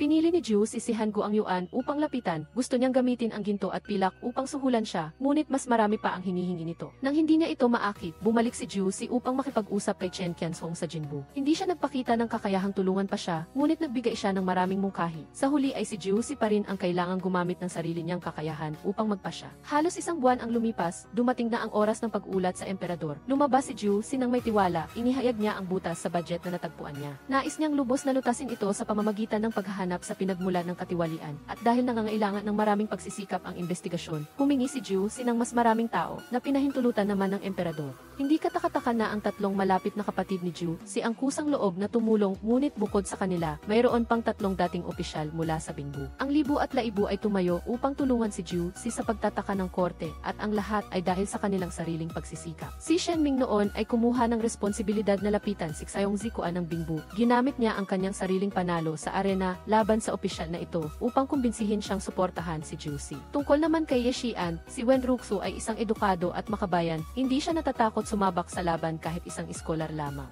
Dahil nagkaroon ng pagkakatulad sa iskolar na ito, ginamit ni Xian ang kanyang katapatan upang kumbinsihin siyang kumilos para sa katarungan upang hindi siya magsisi. Sa huli, si Han Guang Yuan ay binigyan ni Juicy ng angkop na halaga na hinihingi nito. Nagkataon, si Juicy, pagkatapos umalis sa korte, ay nakatagpo si Luo Zixang, na ngayon ay guro na ng prinsipe ng korona na si Fan Yu. Nagkataon na mahina ang kaisipan ni Fan Yu, kaya itinuring ni Luo Zixang na nakakuha siya ng isa pang piyesa upang makontrol mula sa likod. Pagkatapos makipagkita kay Luo Zixang sa Dongdu, agad na naghinala si Juicy, tiyak na sinamantala ni Zixang ang pagbabago ng dinastiya. Kinukonsinti niyang makapaglagay ng sarili sa korte, at lumapit pa sa prinsipe ng korona, takot na magdulot ito ng panganib sa hinaharap na malaking layunin. Sa oras na ito, nais ni Luo Zixang nalapitan ang Empress Dowager, sinasamantala ang katotohanan na hindi pa niya naipakakasal si Prinsesa Yunchang kay Juicy, at nais siyang hikayatin na ituloy ito, dahil sa anumang paraan ay makikinabang siya. Sa sandaling iyon, sa korte, nagkataong nagkita sina Juicy at Prinsesa Yunchang sa unang pagkakataon. May damdamin na si Yunchang para kay Juicy kahit alam niyang may asawa na ito. Dahil sa inggit, agad siyang nagpadala ng imbitasyon kay Yuru sa palasyo upang magsaa at harapin siya.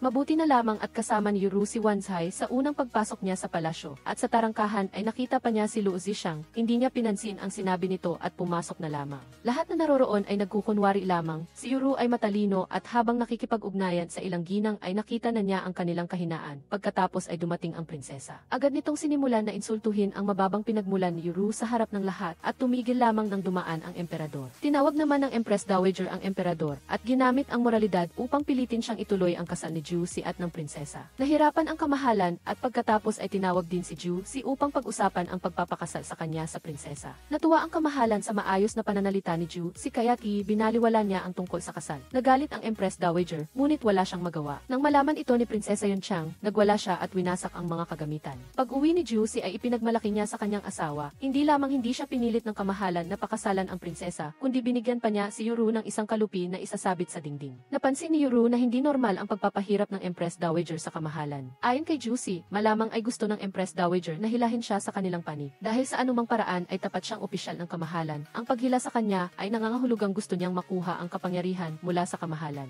Matagal nang nasa Dongdu si Juicy, at ngayon lang siya nakadalaw sa kanyang tiyuhin na nakakulong, ngunit si Ginang Liu ay nasa bahay. Nag-aalala ang tiyuhin, kaya gusto niyang ipaalala ang ginagawa niya. Hindi dapat lumampas sa hangganan at mag-iwan ng masamang bunga. Si Luo Zixang ay nagplano ng masama sa loob ng palasyo. Nilapitan niya si Lu Xiangshu upang makipagsabuatan at pigilan ang investigasyon sa mga aklat. Nagplano siyang patayin si Liu Xilang bilang isang piyesa at itulak ang kasalanan sa taong dapat sisihin. Lubos na pinuri ni Lu Xiangshu ang planong ito. Sa panig ni Gu Juicy, patuloy pa rin siya sa pag-imbestiga sa mga aklat kasama sina Xian at Shenming. Habang walang problema, bigla niyang natuklasan ang damdamin ni Shenming para kay Yunmi. May pagdududa si Xian kay Shenming, kaya ginais niyang tanungin ito, ngunit napigilan siya ni Juicy sa oras. Iniwan ang bagay na iyon, nakahanap si Xian ng impormasyon tungkol sa dalawang tao na maaaring makapagbigay ng pahiwati. Ngunit nang tanungin niya, nagkataon na wala silang bakas, ang isa ay patay na at ang isa ay nawawala. Nag-isip si Juicy at nakahanap pa rin ng paraan. Matapos ang talakayan, nagpasya si Juicy na kung ganoon, hahanapin na lamang niya ang taong nagtatala ng mga aklat. Si Juicy sa panig na ito ay nagpunta sa bahay ng opisyal na si Son He. Nais niyang ipaalam sa kanya ang sitwasyon upang magkaroon siya ng sarili niyang paghahanda, kung hindi ay papatayin siya. Bukod pa rito ay nakakuha rin siya ng karagdagang impormasyon.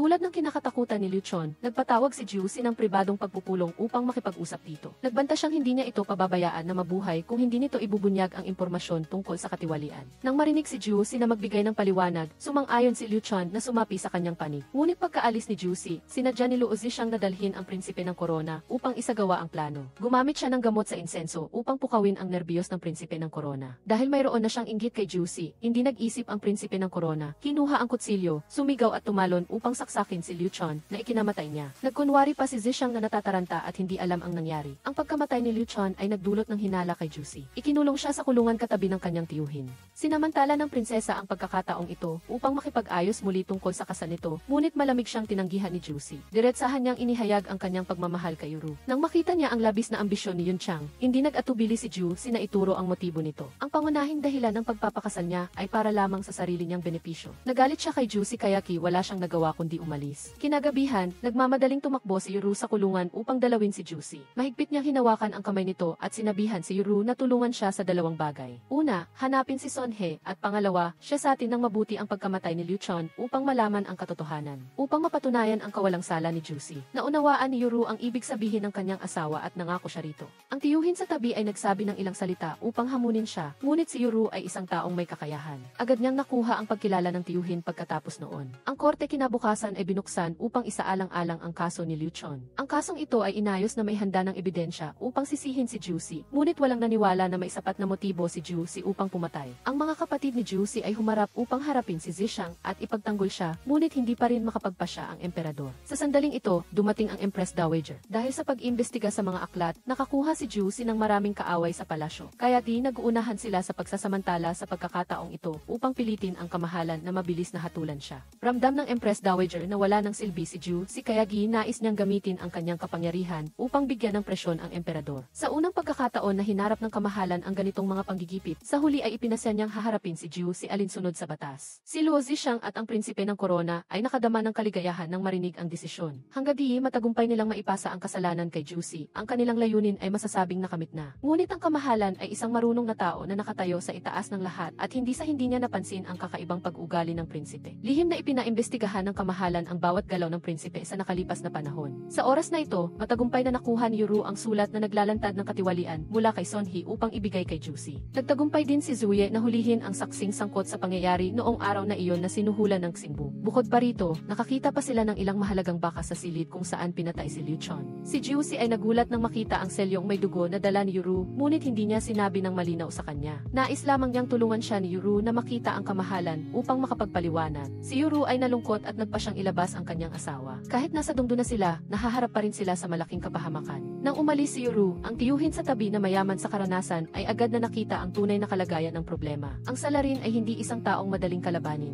Walang kasiguraduhan kung sino ang pipiliin ng kamahalan sa pagitan ni Juicy at ng prinsipe. Si Juicy ay nanatiling tapat sa kamahalan, naniniwala siyang isa pa rin siyang marunong na pinuno. Kinabukasan, tumakbo si Yuru sa surveillance court upang kumatok sa tambol at humingi ng katarungan. Nais niyang makita ang hari upang ipagtanggol si Juicy sa harap ng mga tao. Biglang dumating ang prinsesa at nandoon din si Luo Zishang. Pinaalalahanan niya si Yuru na kung gusto niyang humingi ng katarungan sa hari, kailangan muna siyang sumailalim sa parusang pagpisil ng daliri. Nagtiwala si Yuru kay Juicy, tinanggap niya ang parusa sa gitna ng sakit upang patunayan ito. Ipinasa niya sa kamahalan ang liham na naglalantad ng katiwalian at nagsumamo na makipag-usap kay Juicy ng isang beses. Dahil nakita niya ang matapat na determinasyon ni Yuru, sumang-ayon ang kamahalan. Si Juicy ay pinayagang humarap sa kamahalan at una niyang nais na marinig ang paraan ni Juicy upang harapin ang sitwasyon ng katiwalian. Naniniwala si Juicy na hindi dapat magdulot ng direktang gulo sa ngayon, kailangan lang ay ayusin ang mga gawain. Huwag munang magdagdag ng mga bagong talento at magrekomenda ng mga mapagkakatiwalaang tao para sa mga hakbang ng pagbabago. Hindi pa nagtatagal sa trono ang kamahalan, ngunit humina na ang kanyang kalusugan, kailangan niya ng mas maraming oras upang pag-isipan ang bagay na ito. Tungkol naman sa kaso ni Juicy, natagpuan din ni Zuye ang saksi at ang taong nagtago ng sandata sa bahay nito.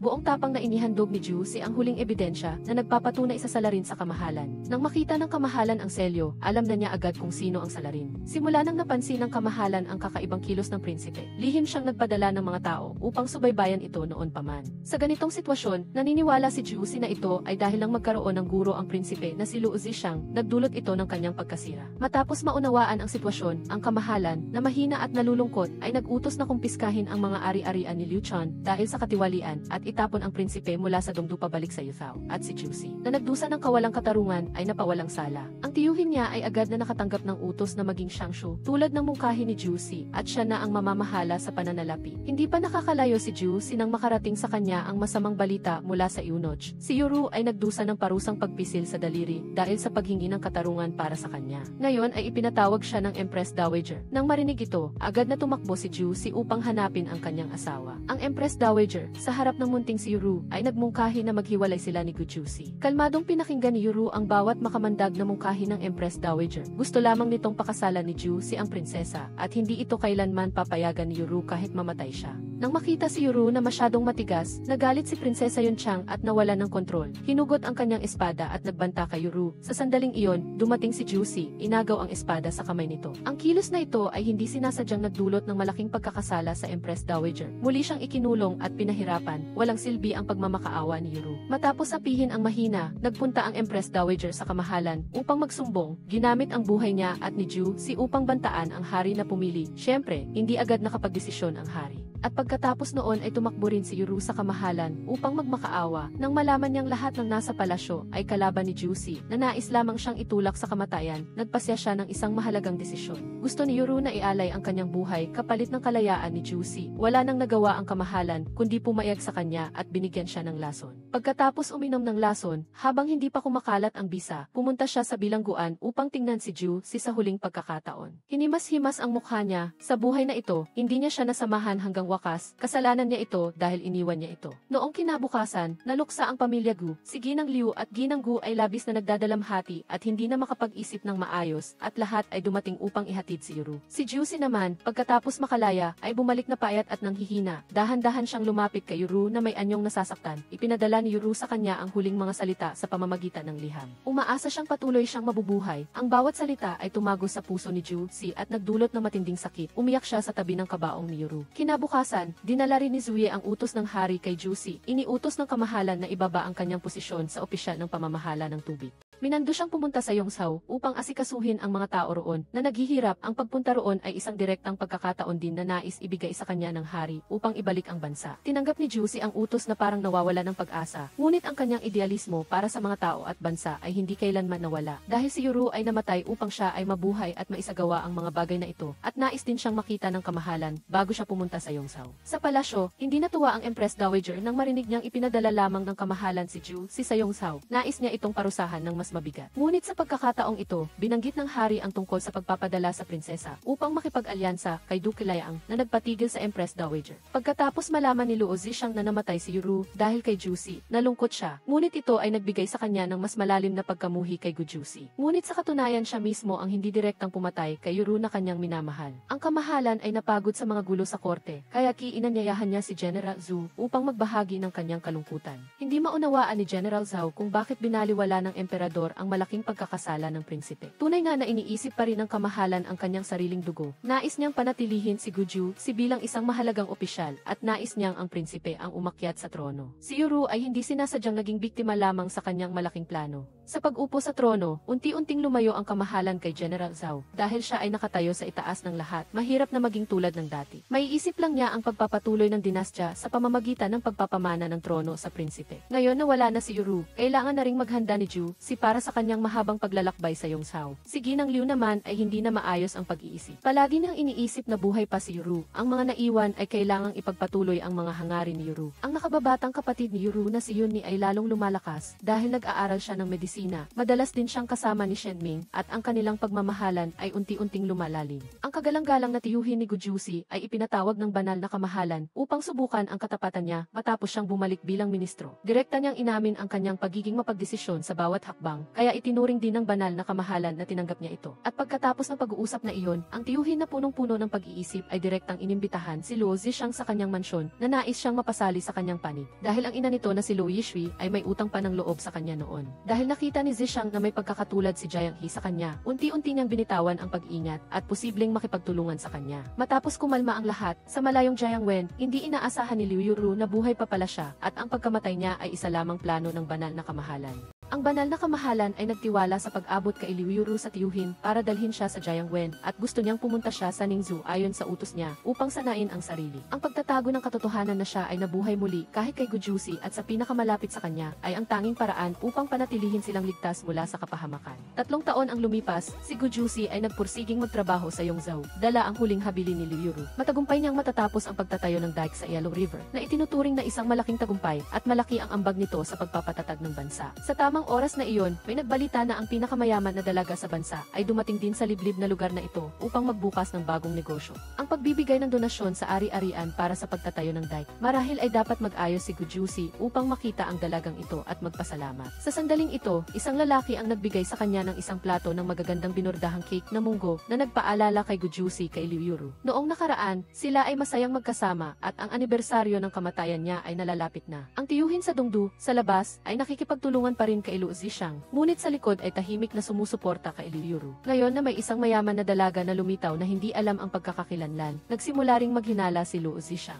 Para kay Gu Furen, siya ay nanatili sa tabi ni Liu Furen sa loob ng maraming taon upang alagaan ang kanyang sakit. Ngayon bigla niyang naalaala ang lahat at nagbalik sa katinuan. Tinanggap ang pagkamatay ni Liu Yuru pagkatapos ng ilang taon ng pag-iwas. Ang banal na kamahalan ay namamahala sa korte sa loob ng mahabang panahon at ang kanyang sakit ay lumalala. Nang bumalik ang prinsipe, agad niyang naisip na siya ang magmamana ng trono at ang pagkatao ng prinsipe ay hindi nagbago sa matagal na panahon. Hindi siya maaaring maging emperador at dahil din sa bagay na ito, ang damdamin sa pagitan ng banal na kamahalan at General Zhu ay nasira. Ang prinsipe sa Yuzhou ngayon ay tapat kay Xifeng at naghahanda na siyang dalhin ito sa Dongdu kasama niya. Ang pagtatayo ng dike ni Gujusi sa Yongzhou ay nagkaroon ng karagdagang problema. Isang miyembro ng construction team ang namatay kaya kailangan ng kabayaran at maraming beses nang nagbigay si Gujusi ng kanyang sariling pera upang mag-ambag. Ngunit ngayon, kahit bawasan pa ang kanyang sweldo, hindi pa rin ito sapat kaya nagpasya siyang pumunta sa Shayuksuan upang humingi ng tulong. Ang mga tao sa tindahan ng pampaganda ng Shayuksuan ay palaging mapagbigay tulad ng dati, handang maghanda ng pera para kay Gujusi upang maayos ang mga gawain ng bansa. At ang nasa likod ng lahat ng walang kondisyong tulong na ito ay walang iba kundi si Liu Yuru. Ngunit ngayon, hindi pa ito ang oras para sa kanya na magpakita, kaya ipinagpatuloy niya ang pagdadala ng pangulila habang naghihintay sa sandaling iyon. Ang grupo ni Gujusi na ipinatapon ng banal na kamahalan 3 taon na ang nakalipas ay malapit na lumipad ng malayo, habang ang banal na kamahalan ngayon ay nag-iisa na lamang na nagtatago sa palasyo. Kahit ang kanyang tanging kapatid ay hindi dumating at maaari lamang siyang umasa sa mga batang talento at umasa sa isang maliwanag na hinaharap tulad ng ipinangako ni Daxia. Sa oras na ito, isang labanan ang malapit nang maganap sa hangganan ng Ningzhou laban sa hukbo ni Liu Xingxi, pinamumunuan ni Zuye, kasama si Wan Zhe na nakikilaho dahil iniisip ni Zuye ang mga tao. Ang maling pamumuno sa hukbo at ang pagwasak ng mga suplay ng pagkain ay nagtulak sa kanya na ipagsapalaran ang kanyang buhay upang baguhin ang direksyon. Kung may anumang kapalpakan sa mahalagang labanang ito, si Zuye ay mananagot. Bukod kay Zuye, mayroon ding si Shen Ming na namumuno sa mga tropa kasama si Yun Er bilang suporta sa likod at nakakamit siya ng maraming kahanga-hangang tagumpay sa labanan. Dahil sa tahimik na suporta mula kay Liu Yuru, natapos na ni Gujusi ang pagtatayo ng dike sa Yellow River at dahil sa patuloy na investigasyon ni Ye Xian, ang kaso ng kabangyaman ay nagkaroon na ng resulta at lahat ay sabay-sabay na napromote sa mas mataas na posisyon. Mabilis na nagdaos ng korte ang banal na kamahalan upang talakayin ang mga merito ni Gujusi at pagkatapos ng pagsasaalang-alang, nagpasya siyang gawing kaliwang punong ministro si Gujusi upang bumalik sa Dongdu at pamahalaan ang mga opisyal ng may kalinawan. Pagkatapos ng 3 taon ng pakikipagsabuatan kay Jiang He, si Lu Zixang ay walang nakuhang resulta at nalampasan pa ni Gujusi muli kaya nagpaalam siya sa tiyuhin ng may malalim na kahulugan bago umalis. Tungkol kay Liu Yuru, lubos siyang naligayahan nang marinig ang balita na nagtagumpay si Gujusi. Lumuha siya pagkatapos ng maraming taon ng matyagang paghihintay at ipinahayag ang kanyang pagkakakilanlan bilang si Liu Yuru, ang asawa ni Gujusi. Si Liu Yuru ay nagpanggap na asawa ang isang tao mula sa Shayuksuan at inanyayahan si Gujusi na dumalo sa isang salu-salo bilang pagdiriwang sa kanyang tagumpay at dahil sa malaking utang na loob kay Shayuksuan. Pumayag si Gujusi na dumalo, ngunit hindi niya inaasahan na gusto ng asawa ng Shayuksuan na makilala niya ang kanyang pamangkin at mariing tumanggi si Gujusi. Hindi niya kailanman nakalimutan si Liu Yuru at wala siyang intensyon na magpakasal pa ng ibang asawa. Ngunit nagulat siya nang makita niya ang singsing na ibinigay niya kay Liu Yuru noong taong iyon na nasa kamay ng asawa ng Shayuksuan.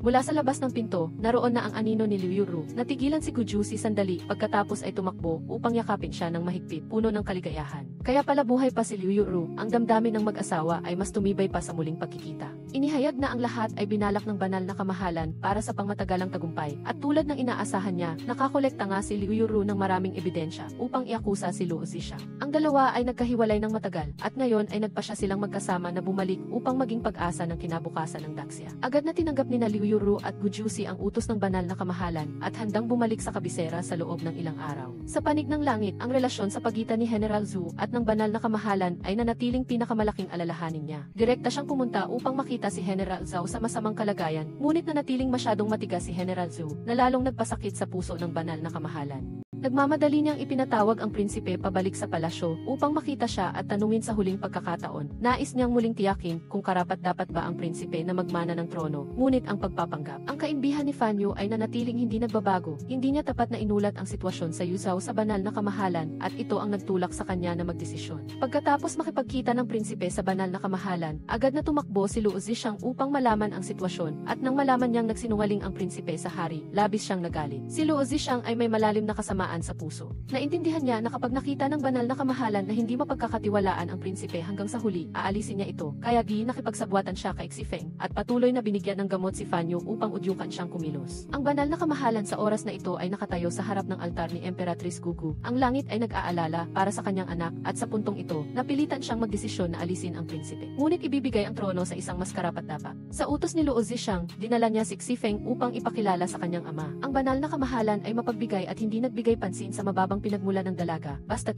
mahal siya ng prinsipe. Buong puso niya itong tatanggapin at ang prinsipe ay nagmamadaling umamin ng kanyang pagkakamali sa Yu Zhao. Ang pagsasabi ng katotohanan tungkol sa kanyang sarili ay lubos na nagpasaya sa banal na kamahalan, ngunit nang marinig niya na nagdesisyon ang banal na kamahalan na ibigay ang trono kay General Zhou, agad siyang nagalit. Walang pakialam sa masakit na kalagayan ng kanyang ama, itinulak ni Fan Yu ang kamay niya at malakas na nagreklamo. Unti-unting inilalantad ang kanyang tunay na masamang ugali na bahagyang itinulak ng gamot sa harap ng kanyang ama. Dahil sa naunang paggamit ng gamot, ang prinsipe ay biglang nagalit, nagwala siya at ininsulto ang langit na nagdulot ng atake sa puso kay ama at pumanaw agad nang hindi pa nakakapagbigay ng huling habilin. Huli na nang magsisi ang prinsipe sa kanyang ginawa at sa sandaling iyon, tumakbo si Luo Zixang upang ipasok sa kamay niya ang isang peking huling habilin ng banal na kamahalan. Mula rito, nagbago ang lahat tungkol sa pagbibigay ng trono at itinulak si General Zhao sa malayong Nanzhao upang maiwasan ang anumang panganib. Kinaumagahan, pagdating pa lang ni General Zhao sa tarangkahan ay narinig na niya ang tunog ng tambol na nagbabalita ng masamang balita at lumuhod siya sa labas ng tarangkahan ng lungsod sa pagkalito dahil huli na ang lahat. Agad na lumabas si Luo Zixang, naghatid ng utos mula sa prinsipe sa kanya at si General Zhao, dahil sa labis na kalungkutan, ay hindi sapat na matino kaya naniwala sa kanya at tinanggap ang utos. Si Gu Jusi at Liu Yuru ay ipinatawag ng banal na kamahalan noon, ngunit pagdating pa lang sa Dongdu ay nakatanggap na sila ng balita na pumanaw na ang banal na kamahalan. Sigurado si Gu Jusi na may nakatagong katotohanan sa huling habilin at pagkamatay ng banal na kamahalan, kaya nagpasya siyang imbestigahan ito ng lubusan upang makapagbigay-pugay sa banal na kamahalan. Pagkatapos, si Liu Yuru ay umuwi sa pamilya Gu at emosyonal na nakipagkita kay Gu Furen at Liu Furen. Humingi siya ng tawad sa kanyang ina dahil pinahirapan niya ito sa pagdadalamhati sa loob ng mahabang panahon. At ngayon ay tapos na ang kanyang gawain at nakabalik na siya sa palasyo. Pansamantalang umupo sa trono ang prinsipe at nagdaos ng korte ng maaga. Nagkunwari siyang mayabang, inangat si Luo Zixang sa pinakamataas na opisyal, kapantay ni Gu Jusi, at ipinakita rin ang kanyang inggit kay Gu Jusi. Ginamit ang kanyang kapangyarihan upang pigilan siya sa lahat ng paraan. Kahit na binalaan ni Ministro Jiang si Luo Zixang noon, wala itong epekto, bagkus lalo siyang naging malupit. Hindi na nagtitiwala kay Jiang He at inamin na siya ang nagdulot ng sunog noong nakaraan na pumatay sa kanyang ina, ang taong minamahal niya. Sa gabi, nagtipon-tipon ang pamilya Gu, ngunit ang tiyuhin ni Gu Jusi ay nagdadala ng maraming pag-iisip. Marami siyang sinabing kakaiba tulad ng pagpapatulong kay Gu Jusi na asikasuhin ang kanyang libing na nagdulot ng pag-aalala kay Liu Yuru. Gusto ni Gu Jusi at Liu Yuru na imbestigahan ang lahat tungkol sa pagkamatay ng banal na kamahalan, kaya binisita nila ang eunuch na si Wang Huang na malapit sa kanya. Ngunit nakakagulat na ang eunuch ay hindi na matino at sa pagmamasid ni Liu Yuru, hinulaan niya na baka siya ay nilason at hindi dahil sa kalungkutan. Siguradong may alam siyang lihim kaya siya sinaktan. Pag alis ni Gu Jusi at Liu Yuru, nakita nila sa palasyo si noble consort na ngayon ay si Xifeng.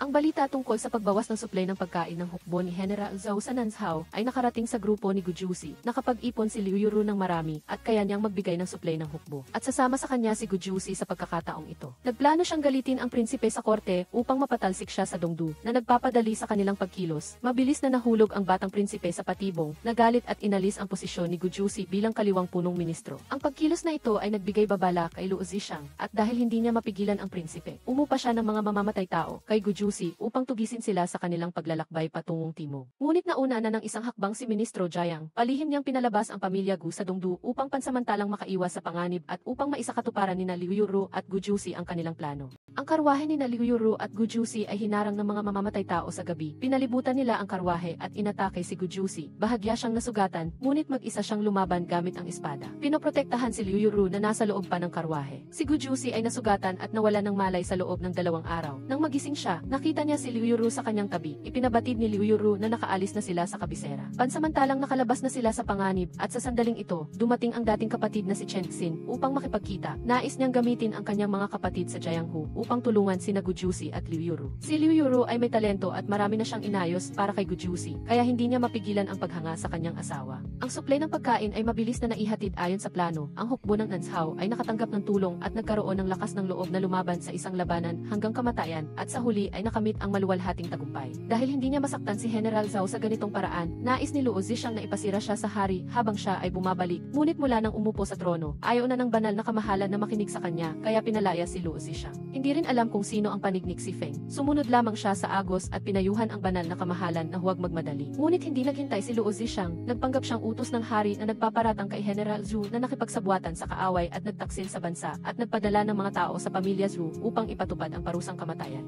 Si Wan Zi ay nagkataong nasa pamilya Zhao kasama si Ginang Zhu. Pinag-uusapan ang kasal niya at ni Zuye. Nang makita niya ang mga sundalo na paparating, nagpasya siyang lumaban. Ngunit dahil biglaan ang pag-atake at hindi sapat ang mga sundalo, si Wan Zi ay tinamaan ng maraming saksak ng espada. Nasa puso na lamang niya ang imahe ni Zuye bago siya pumikit. Nang marinig ng banal na kamahalan ang balita na pinatay ang pamilya Zhu, galit na galit siyang nagalit kay Luo Zixang. Ngunit matagal nang alam ni Luo Zixang ang maraming kahinaan niya, kaya madali siyang naipit sa mahinang posisyon. Sina Gujusi at Liu Yuru na nasa malayo ay nakatanggap ng balita mula sa tiyuhin na pinatay ang pamilya Zhu at nagbuwis ng buhay si General Qin. Mayroon ding si Ye Xian na malapit ng pugutan ng ulo dahil sa pagsuway sa langit. Si Gujusi ay nagkimkim ng puot at determinadong makabalik sa tamang oras upang iligtas si Ye Xian. Sa pagkakataong ito, gusto pa rin ni Liu Yuru na sumama kay Gujusi. Ipinagkatiwala ng banal na kamahalan ang mahalagang responsibilidad ng Daxia sa kanilang dalawa, kaya hindi niya maaaring pabayaan ang kanyang asawa na harapin ang panganib ng mag-isa. Samantala, si General Zhu ay nagbabalik sa kanyang hukbo at nagpaplano na magretiro nang biglang dumating ang kanyang anak na may dalang balita mula sa Baiyujing. Pagkatanggap ng nakakagimbal na balita, sina General Zhu at Zuye ay gumuho sa isang iglap, nag-aapoy ang puot sa kanyang mga mata at nanawagan siyang dalhin ang hukbo patungong Dongdu upang makamit ang hustisya sa anumang halaga. Si Luo Zixang ay nagpadala ng mga tauhan upang mahigpit na kontrolin ang kabisera, ngunit wala pa ring balita tungkol kay Gujusi. Nagpatuloy siyang nagpakalat ng balita tungkol kay Ye Xian upang udyukan si Gujusi na pumasok sa bitag at magpakita. Malapit na ang araw ng pagbitay, dumating ang mga tauhan ni Luo Zixang sa kulungan sa huling pagkakataon upang tanungin si Xian kung gusto ba niyang bawiin ang kanyang sinabi. Ngunit siya ay matuwid at tapat, tanging ang hiling niya ay mamatay ng walang bakas mula sa isang apoy. Pagdating ng gabi, dahan-dahang pumunta si Luo Zixang sa kinaroroonan ng banal na kamahalan. Iniulat niya ang balita na ang hukbo ni General Zhu ay nakaranas ng pagguho ng lupa habang bumabalik at lahat ay namatay.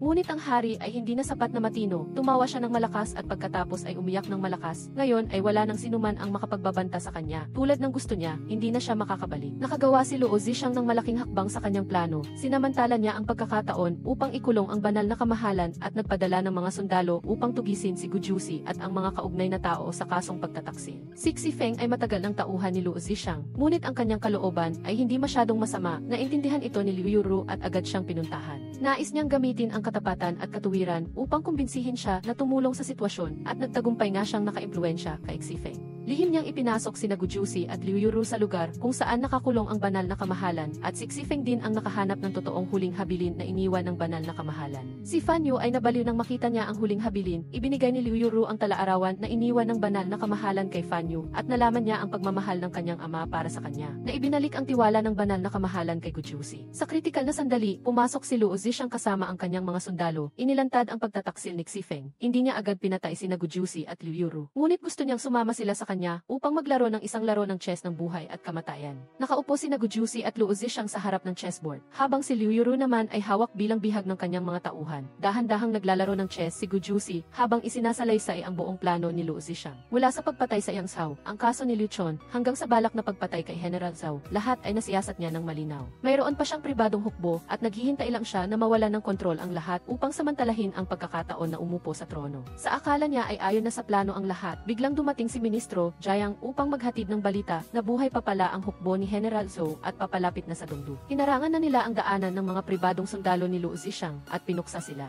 Sa bawat hakbang, nalampasan ni Gu Jusi ang lahat ng balakid mula sa ambisyon ni Luo Zixang upang makarating sa puntong ito. Si Luo Zixang ay napunta sa dulo ng kanyang lubid at nais niyang mamatay kasama si Liu Yuru. Naglagay na siya ng maraming paputok sa labas. Ibinunyag din niya kay Gu Jusi ang dahilan kung bakit niya kinamumuhian ang pamilya Gu dahil ang matandang ginang ng pamilya Jiang ang nagdulot ng kapahamakan sa kanyang ina noong ipanganak siya. Kaya nagdala siya ng walang katapusang puot sa kanyang puso. Nagulat si Gu Jusi sa narinig, posibleng magkapatid sila, at nang makita niyang nais ng tauhan ni Luo Zixang na pasabugin ang mga ito, mas mabilis siyang kumilos at napigilan ito sa huling sandali. Mabilis ding sumugod si Ministro Jiang at sinaksak si Luo Zixang. Pinatalsik niya sina Gu Jusi at Liu Yuru at siya naman ay nanatili upang makipag-usap sa huling pagkakataon kay Luo Zixang. Sinimula ni Ministro Jiang na ikwento ang tungkol sa nakaraan na minsan silang nagmamahalan ng labis ng ina ni Luo Zixang, ngunit dahil sa sitwasyon ay hindi sila naging mag-asawa. At si Luo Zixang ay ang bunga ng kanilang hindi natuloy na pag-ibig. Nagsisi siya na hindi niya ito napalaki at wala siyang karapatan na pigilan siyang maghiganti. Niyakap ni Luo Zixang ang saksak sa kanyang tiyan na may gulat at sakit, kaya ano ang ipinaghiganti niya sa loob ng maraming taon. Tinitigan ni Ministro Jiang ang kanyang anak na may galit sa sarili at kinuha ang kutsilyo. Walang pag-aatubili, isinaksak ni Ministro Jiang ang kutsilyo sa kanyang sarili. Si Luo Zixang ay gumuho, niyakap niya ito at walang tigil na tinawag siyang ama. Sinabi sa kanya na ang sunog noong nakaraan ay talagang aksidente lamang. Hindi niya kailanman ginusto na patayin ang kanyang ina. Pagkatapos ay bumagsak siya at namatay. Si Jiang He ay malapit na ring maabot ang kanyang hangganan at hindi nagtagal ay nakipag-isa na siya kay Luo Zixang. Tinapos ang kanilang masakit at makasalanang buhay. Pagkaraan ng ilang sandali, dumating si General Zhao kasama ang kanyang malaking hukbo sa Dongdu. Nais niyang sumugod at bitain si Fan Yu, ngunit sina Gu Jusi, Liu Yuru at Ye Xian ay nagdala ng mga opisyal upang harangan ang tarangkahan ng lungsod. Inihain ang totoong utos ng pagpapamana ng trono. Ang pagnanais ni General Zhu na maghiganti ay nagpabulag sa kanya. Buong puso siyang kinumbinsi ni Gu Jusi dahil kung magsisimula ang digmaan ngayon, ang mga tao ay mahuhulog muli sa kalupitan ng digmaan. At ang Daxia ay maaaring gumuho dahil lamang sa paghihiganti na ito. Mahigpit na sinabi ni Gu Jusi na kailangan niyang lakaran ang kanyang katawan upang makapasok sa lungsod. Maging si Zhouye ay lumuhod upang magmakaawa. Naintindihan ni General Zhou ang sitwasyon, nagpigil siya at tumanggi ng matagal, ngunit sa huli ay binitawan din ang kanyang espada. Dahil sa huli, siya ang ayaw ng lumaban pa at sa gayon, nagsimula ang isang bagong dinastya. Si Zhao Gao lang ang umakyat sa trono at namuno sa Daxia. Tinupad ni Gu Jusi ang kanyang pangako sa tiyuhin, inasikaso niya ang libing nito at nalaman din ang katotohanan na si Luo Zixang ay kanyang kadugo. Pagkatapos, natanggap ni Liu Yuru ang kahon na naglalaman ng 2 bato na ibinigay niya sa isang batang pulubi noong bata pa siya mula sa kanyang pinagkakatiwalaang alipin, at ang katotohanan ay lumabas na rin. Kaya pala magkakilala na sila ni Luo Zixang noon pa man. Umiyak si Liu Yuru sa awa na parang naawa sa lahat ng mahihirap na bata na naghihirap sa lahat ng dako. Sila ay mapagbigay at nagtayo ng isang disenteng altar para kay Luo Zixang, ngunit ginamit ang pangalang Jiang Zeren. Sa harap ng malupit na buhay ni Luo Zixang, nagpa siya si Liu Yuru para sa kinabukasan.